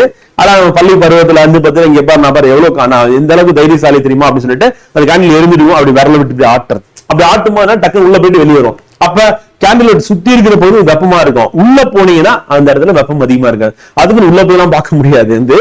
ஒரு எக்ஸாம்பிள் சொல்றேன். அப்ப ஆரஞ்சு கலர்ல இருக்கிறது சிவப்பு நிறத்துல இருந்தா குளிர்வானது, எல்பிஜி வந்து நீல நிறமா எரியும், ஹைட்ரஜன் வந்து ராக்கெட் மேல போகும்போது வெள்ளை நிறமா இருக்கும், அப்ப வெப்பம் அதிகமா இருக்கும், ஞாபகம் வச்சுக்கோங்க. சில விண்மீன்கள் வந்து பாத்தீங்கன்னா சூரியனை போல பல மடங்கு பெருசா இருக்கு. சூரியன் வந்து நமக்கு சூரியனே நமக்கு பெரிய பிரம்மாண்டமா இருக்கு, உண்மை அதுதான். ஏன்னா 13 லட்சம் பூமி எடுத்துட்டு சூரியனுக்குள்ள வைக்கலாம், அவ்வளவு பெருசு. நம்ம வந்து ஒரு துகள் மாதிரி இருப்போம், டஸ்ட் மாதிரி இருப்போம் சூரியனை கம்பேர் பண்ணும் போது. அப்ப அந்த அளவுக்கு நம்ம சிறியதா வந்து நம்ம இருக்கோம் படிமுகம். ஆனா சூரியனோட பல மடங்கு பெரிய நட்சத்திரங்கள்லாம் இருக்கு படிமுகம். நட்சத்திரம் தன்னுடைய வாழ்நாள்ல எப்படி இருக்கும் அப்படின்னா பெரிய சிவப்பு நட்சத்திரமா இருக்கும், அதே மாதிரி வெண்குள்ள நட்சத்திரமா இருக்கும், நியூட்ரான் நட்சத்திரமா இருக்கும், கருந்துளை அப்படின்ற வடிவங்களா மாற்றடையும். அப்ப நட்சத்திரங்கள் தான் என்னவா மாறுதுன்னா பெரிய சிவப்பு நட்சத்திரமும் வெண்குள்ள நட்சத்திரமும் நியூட்ரான் நட்சத்திரம் அப்புறம் கருந்துளை. அப்ப பெரிய சிவப்பு, வெண்குள்ள, நியூட்ரான், அப்புறம் கருந்துளை. கருந்துளை என்னன்னா மொத்தமா அதுல இருக்க ஹைட்ரஜன் தீர்ந்து போனதுக்கு அப்புறம் அது வந்து கருந்துளையா பிளாக் ஹோலா மாறிடுது அப்படிமுகம். பிளாக் ஹோல் பத்தி நம்ம ஸ்டடி பண்ணிட்டு இருக்கோம், இன்னும் எக்ஸாக்டா நமக்கு வந்து தெரியல. அது எல்லாத்தையும் அது அப்சர்வ் பண்ணிடும், லைட்டை கூட விடாது அப்படின்னு சொல்லி சொல்றாங்க. அது லைட் டிராவல் பண்ணி தான் பிடிச்சி அது உள்ள இழுத்துரும் அப்படிமுகம். அதுதான் வந்து பிளாக் ஹோல். யூனிவர்ஸோடைய நம்ம ஷார்ட் கட்னு சொல்றேன். அது ஷார்ட் கட் அப்படின்னா என்னன்னா இப்ப எக்ஸாம்பிள் வந்து பாத்தீங்கன்னா இப்ப எக்ஸாம்பிள் ஒரு பேப்பர் இருக்குன்னு வச்சுக்கோங்க. இப்ப இந்த பேப்பரை நம்ம எடுத்துக்கலாம். இப்ப இந்த பேப்பர் இருக்கு. இப்ப இந்த பேப்பர் வந்து யூனிவர்ஸ் நம்ம போறதுக்கு வந்து இப்படி மேல ஏறி இப்படி கீழே இறங்குறோம். இது எப்படி ஒரு மலைக்கு உள்ள வந்து ஒரு டனல் கிரியேட் பண்ணுமோ அந்த மாதிரி. அப்ப இந்த பேப்பர் அப்படியே மடிஞ்சு இருக்கு, இப்படிதான் யூனிவர்ஸ் இருக்குன்றாங்க. இப்ப யூனிவர்ஸ்ல வந்து பாத்தீங்கன்னா நம்ம இப்படி சுத்தி போறதுக்கு பதிலா இது ஒரு ஓட்டையை போட்டா ஷார்ட் கட் இருக்கு, அந்த மாதிரி ஷார்ட் கட் தான் அந்த பிளாக் ஹோல் வந்து இருக்கும் அப்படின்னு சொல்லி சொல்றாங்க. இது ஒரு கேலக்சி வந்து இன்னொரு கேலக்சிக்கு பயணிக்கக்கூடிய அந்த நேரம் வந்து பாத்தீங்கன்னா நமக்கு குறையும் அப்படின்னு சொல்லி சொல்றாங்க. சோ அப்ப அந்த யூனிவர்ஸ் அப்படின்னு நம்ம எடுத்துக்கும் போது யூனிவர்ஸ்ல என்னெல்லாம் இருக்கு அப்படின்னு பார்க்கும்போது வந்து பாத்தீங்கன்னா விண்மீன் மண்டலம் இருக்கு, நட்சத்திரங்கள் இருக்கு. அந்த நட்சத்திரங்கள்ல என்னவா மாறுது அப்படின்னா பிளாக் ஹோலா மாறுது. அதான் இங்க கொடுத்துருக்கோம். செம்பெரு நட்சத்திரம் அப்படின்றது ஒரு நட்சத்திரத்தின் வாழ்க்கை சுழற்சியின் பிந்தைய கட்டமா வந்து இருக்கு. அப்ப செம்பெரு நட்சத்திரம் அப்படின்னா பெரிய சிவப்பு, அதான் சொல்றேன். இந்த வார்த்தையை மாத்தி போட்டுருக்கேன், அதான் ப்ரீவியஸ் கொஸ்டின் கேட்டிருக்கேன். அப்ப ஹைட்ரஜன் எல்லாம் குறைஞ்சிருச்சு, குளிர்ச்சியாகவும் பிரகாசமாக மாறும் அப்படின்னு. இப்ப சுமார் 5 பில்லியன் ஆண்டுகளில் சூரியன் வந்து ஒரு சிவப்பு நட்சத்திரமாக மாறப்போகுது ஆரம்பிக்கிறோம். இப்ப நம்ம கேலக்சி மில்கி கேலக்சி எப்ப தோன்றுச்சுன்னா 8.75 பில்லியன் ஆண்டுகள் முன்னாடி தோன்றுச்சு சொல்லலாம். நம்ம சூரியன் எப்ப தோன்றுச்சு அப்படின்னா வந்து ஒரு 5 பில்லியன் ஆண்டுகள் முன்னாடி தோன்றுச்சு. இன்னும் நமக்கு ஒரு 5 பில்லியன் ஆண்டுகள் அப்படின்னா இன்னும் 500 கோடி வருஷம் நம்ம சூரியன் இருக்கும். அதுக்கப்புறம் சூரியன் என்னடும் ஆயுசு முடிஞ்சிடும். பயப்படாதீங்க. அதனால வந்து சூரியன் வந்து பாத்தீங்கன்னா இறந்துச்சுன்னா நம்ம வந்து இறந்துவோம் அப்படின்னு சொல்லிட்டு அப்படி யோசிக்காதீங்க. நம்ம வாழ்நாளும் சூரியனோட வாழ்நாள் கம்பேர் பண்ணும்போது எங்கேயோ இருக்கு. 500 கோடி வருஷம் நம்ம சிவிலைஸ் ஆனதே ஒரு 10,000 ஆண்டுகள் தான் நம்ம சிவிலைஸ் ஆனோம். அக்ரிகல்ச்சர் பண்ண ஆரம்பிச்சு நம்ம வாழ ஆரம்பிச்சு 10,000 இயர்ஸ் தான். அது நம்ம இப்ப இந்த ரெவல்யூஷன் நடந்தது அப்படின்னா ஒரு 400 வருஷத்துக்கு 300 வருஷத்துக்கு முன்னாடியே நடந்தது. சோ அதனால டெக்னாலஜி இருக்கு அப்படின்னா ஃபியூச்சர்ல நம்ம புதுசா ஃபியூல் கண்டுபிடிக்கிறோம் அப்படின்னா நம்ம இங்க இருந்து இன்னொரு ஸ்டாருக்கு வந்து போலாம். இங்க இருந்து நம்ம இன்னொரு கேலக்சிக்கு வாய்ப்பு கம்மி தான், ஏன்னா ரொம்ப கஷ்டம், அது ரொம்ப தூரம். ஆனா இங்க இருந்து இன்னொரு நட்சத்திரம், அந்த நட்சத்திரத்தோட பிளானட், அந்த பிளானட்ல போய் நம்ம லேண்ட் ஆகிறதுக்கான சான்சஸ் வந்து இருக்கு. 500 கோடி வருஷம் இருக்கு, அதனால பயப்படாதீங்க. அதே மாதிரி வெள்ளை குறுமீன் அப்படின்னு பார்க்கும்போது வந்து பாத்தீங்கன்னா சூரியனை போன்ற ஒரு நட்சத்திரத்துக்கு இது இறுதி கட்டமாகும். அங்கு அதுதான் எரிபொருள் என்ன பண்ண மொத்தமா தீர்ந்து போயிருது. அப்ப இறுதி கட்டத்துல அதனுடைய பேர்கள் என்னென்ன இருக்கு அப்படின்னு பாத்தீங்கன்னா ஒன்னு வந்து செம்பெரு நட்சத்திரம் அப்படின்னு சொல்லி சொல்றோம். அதுக்கு அடுத்து ஒயிட் டஃபர் ஸ்டார் அப்படின்னு சொல்லுவாங்க, வெள்ளை குறுமீன் அப்படின்னு இதெல்லாம் வந்து அதனுடைய வாழ்நாள்ல அந்த எரிபொருள் வந்து தீரும் போது இந்த நிலையை வந்து அடையுது அப்படின்னு. வெளிப்புற அடுக்குல உதித்து அடர்த்தியான சூடான மையத்தை விட்டு செல்கிறது அப்படின்னு. கருந்துளை அப்படின்னா கருந்துளை வந்து மிகப்பெரிய நட்சத்திரங்கள் அழிவிலிருந்து உருவாகின்றன. அப்ப கருந்துளை எப்படி உருவாகுதுன்னு கேட்டாங்கன்னா நட்சத்திரம் அழியும் போது உருவாகும். நட்சத்திரம் ஏன் அழியுது அப்படின்னு கேட்டீங்கன்னா அதுல இருக்க ஹைட்ரஜன் தீர்ந்ததுக்கு அப்புறம் வெப்பத்தை வெளியிட முடியாது. அப்ப அது பிளாக் ஹோலா கன்வெர்ட் ஆகுது. ஆனா சூரியனோட மிகப்பெரியதாக தான் இருக்குன்னா இந்த கருந்துளை நட்சத்திரங்களுக்கு பெரிய நட்சத்திரம் சூரியன் ஒரு கருந்துளையாக மாறும் அளவுக்கு பெரியது அல்ல. அப்ப பிளாக் ஹோலா சூரியனுக்கு கன்வெர்ட் ஆகுமானா ஆகாது அப்படின்னு. ஆனா இந்த கருந்துளை எப்படின்னா வந்து நம்ம யூனிவர்ஸ்ல ஒரு என்ன சொல்லணும் ஒரு பாத் அப்படின்னு சொல்றாங்க. ஆனா ஒரிஜினலா ஆமா இருக்கா இல்லையா நமக்கு தெரியாது. இதுதான் நம்ம தெரிஞ்சுக்க வேண்டியது நட்சத்திரங்களை பத்தி. அடுத்து வந்து பாத்தீங்கன்னா வானியல் தொலைவுகள். இப்ப வானியல் தொலைவுகள் அப்படின்னு இருக்கும்போது ஒளியின் வேகம் வினாடிக்கு நம்ம ஃபர்ஸ்ட் சொன்னதான் ஒரு வினாடிக்கு எவ்வளவு வேகத்துல வந்து பயணிக்கும் அப்படின்னா 3 × 10⁸ மீட்டர் வினாடி. இதான் ஒளியோட வேகமா இருக்கு. ஒளி ஆண்டு அப்படின்னு சொல்லும் போது 9.46 × 10⁻12 கிலோமீட்டர். இதை மீட்டர்ல சொல்லணும் அப்படின்னா வந்து என்ன பண்ணா அப்படியே மேல 10⁻15 போட்டீங்கன்னா முடிஞ்சிச்சு. ஏன்னா ஒரு கிலோமீட்டர் அப்படின்றது வந்து 1000 மீட்டருக்கு சமம். அப்போ 10⁻15 மீட்டர் அப்படின்னு போட்டீங்கன்னா அது வந்து மீட்டர்ல சொல்லிடலாம். சோ ஒளி ஆண்டு அப்படின்னா ஒளி ஒரு ஆண்டு முழுக்க பயணம் செஞ்சுச்சுன்னா எவ்வளவு கிலோமீட்டர் வந்து டிராவல் பண்ணும் அப்படின்னு போட்டிருக்கோம். ஏன்னா நம்ம 10 அடுக்குல போட்டோம்னா ஈஸியா இருக்கும் எழுதுறதுக்காக அப்படி நம்ம போட்டிருக்கோம். அப்ப அவ்வளவு தூரம் ஒரு வினாடிக்கே ஒளி வந்து 3 லட்சம் கிலோமீட்டர். ஒரு வருஷம்னா 365 நாள் 24 மணி நேரம் டிராவல் பண்ணுது. அப்படி பண்ணும்போது எவ்வளவு தூரம் போகும் அப்படின்னுதான். இப்போ ஒரு வானியல் அழகு நம்ம எதை சொல்றோம் அப்படின்னா வந்து நமக்கும் சூரியனுக்கும் அதாவது சூரியனுக்கும் பூமிக்கும் இடையே எவ்வளவு தூரம் தான் சொல்றோம்னா ஒரு வானியல் அழகு அப்படின்னு வந்து அது எவ்வளவுப்பா அப்படின்னா வந்து 150 மில்லியன் கிலோமீட்டர். இது வந்து தோராயமா சொல்றது. எக்ஸாக்டா வந்து 1.496 × 10⁸8 கிலோமீட்டர் அடிமுகம். இது வந்து பூமிக்கும் சூரியனுக்கும் இடையே உள்ள தூரம் அடிமுகம். இது நமக்கு எக்ஸாம் பாயிண்ட் ஆஃப் வியூல இம்பார்ட்டன்ட் அடிமுகம் வந்து. அதுக்கு அடுத்து சூரிய ஒளி பூமி வந்தரை எடுத்துக்கொள்ளும் நேரம் என்ன அப்படின்னு பாத்தீங்கன்னா 8.3 நிமிடங்கள் அல்லது 8 நிமிடங்கள் 20 வினாடி அல்லது 500 வினாடி சொல்லிமுகம். அது நமக்கு எக்ஸாம் பாயிண்ட் ஆஃப் இம்பார்ட்டன்ட். அப்ப சூரிய ஒளி வந்து நம்ம வந்து அடைய ஏன் இவ்வளவு நேரம் ஆகுது அப்படின்னு பாத்தீங்கன்னா நமக்கும் சூரியனுக்கு இடையில தூரம் வந்து 150 மில்லியன் கிலோமீட்டர். மில்லியன்னா 10 லட்சம். அப்ப 1500 லட்சம் கிலோமீட்டர் டிராவல் பண்ணணும்.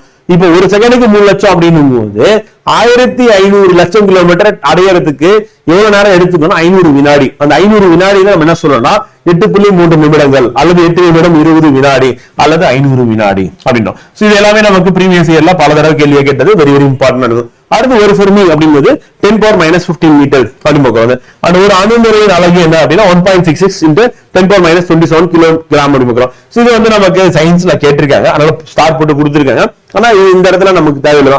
நம்ம இந்த வானிலை அழகு அப்படிங்கிறது நோட் பண்ணிக்கலாம். இது அடிஷனல் பாயிண்ட்ஸ் ஒரு பாக்ஸ் ஐட்டமா நீங்க கன்சிடர் பண்ணி இதையும் படிச்சு வச்சுக்க வேண்டியதான். ஆனா இந்த ஃபெர்மியோ அந்த ஃபெம்டோ இது எல்லாமே வந்து நம்ம அளவீடு அப்படிங்கிறது தனியா ஒரு டேபிள் வந்து பார்ப்போம். அது வந்து நம்ம மேக்னெட்டிசம் அப்படின்ற டாபிக்லையும் பார்ப்போம். அப்புறம் நியூக்ளியர் பிசிக்ஸ் அப்படின்ற டாபிக்லையும் நம்ம வந்து பார்ப்போம். ஸ்டார் போட்டு கொடுத்துருக்காங்க.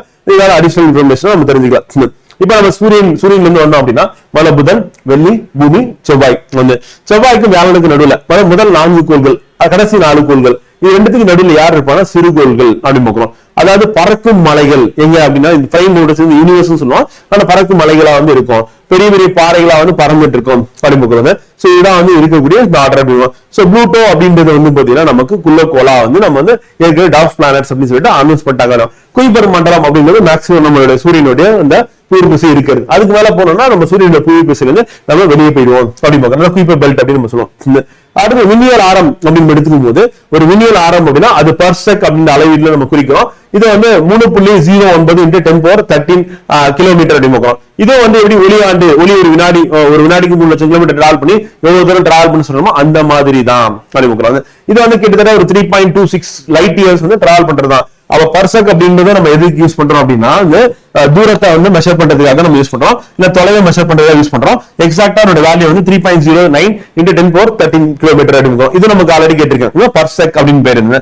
சோ பர்செக் தான் நம்ம பிசி அப்படின்னு நம்ம சொல்றோம். அது வந்து பர்செக் அப்படின்னா வந்து விண்வெளியில தொலைவு. அது என்ன பண்ணா கோண வடிவத்துல நம்ம தொலைவை வந்து கணக்கிடுறதுக்கு அப்படின்னு.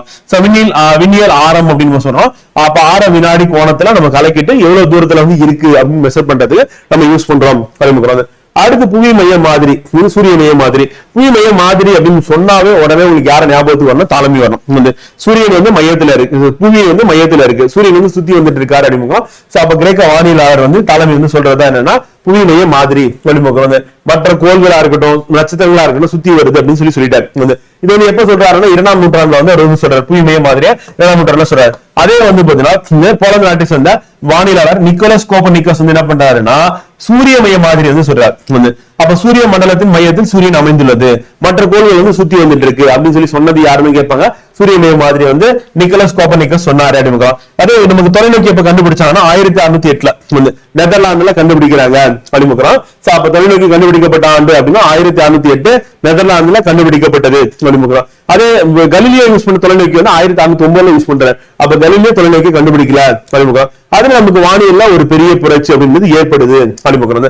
தாலமின் புவி மைய மாதிரி கோப்பர்னிக்கஸ் சூரிய மைய மாதிரி என்ன பண்ணா கோள்கள் வந்து வட்ட பாதையில தான் இயங்குன்னு சொல்லியிருப்பாங்க. ஆனா கோள்கள் வந்து பார்த்தீங்கன்னா நீள்வட்ட பாதையில் இயங்குதுன்னு சொன்னது யாருன்னா கெப்லர் வந்து சொல்றாரு அப்படிங்க. அப்ப கோள்கள் நீள்வட்ட பாதையில் இயங்குகின்றன அப்படின்னு சொல்லி சொன்னது யாரு அப்படின்னா வந்து கெப்லர் சொல்றாரு அப்படிமுக்கிறோம். சோ அது நமக்கு எக்ஸாம் பாயிண்ட் ஆஃப் வியூல இம்பார்ட்டன்ட் அப்படிமுக்கிறோம் ஃப்ரெண்ட். ஓகேங்களா? சோ நம்ம ஃபர்ஸ்ட் டே அப்படின்றதுனால இந்த கதையெல்லாம் நம்ம சொல்லி ஆரம்பிச்சதுனால நம்ம இந்த கோள்கள் அப்படின்றத நம்ம இன்னைக்கு வந்து ஸ்டார்ட் பண்ண போறது இல்ல.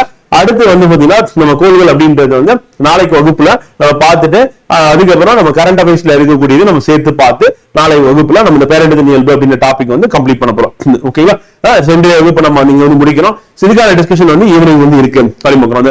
சோ உங்களுக்கான டிஸ்கஷன் டைமிங் அப்படின்னு எடுத்துட்டோம்னா டைமிங் வந்து 7 to 8 8 to 9 வந்து. சோ 7 to 8 வந்து என்ன பண்ண போறீங்க அப்படின்னா உங்களுக்கான பொது தமிழுக்கான டிஸ்கஷன் இருக்கும். 8 to 9 வந்து பாத்தீங்கன்னா உங்களுக்கான ஜிஎஸ்கான டிஸ்கஷன் அப்படின்றது இருக்கும்.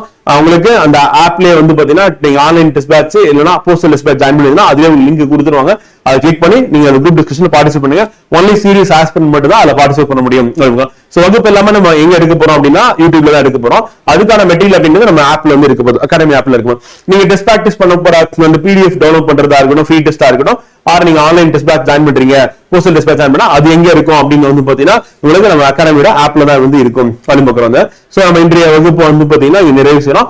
நாளைய வகுப்புல இதனுடைய கண்டினியூஷன் அப்படின்றத நம்ம வந்து பார்க்க போறோம். Okay, thank you. நம்ம நாளைக்கு கிளாஸ்ல சந்திப்போம். நாளைக்கு இதனுடைய தொடர்ச்சி தான் உங்க பேரண்டத்தின் இயல்பு இருக்க போகுது அப்படின்னு பார்க்கிறோம். நன்றி, வணக்கம்.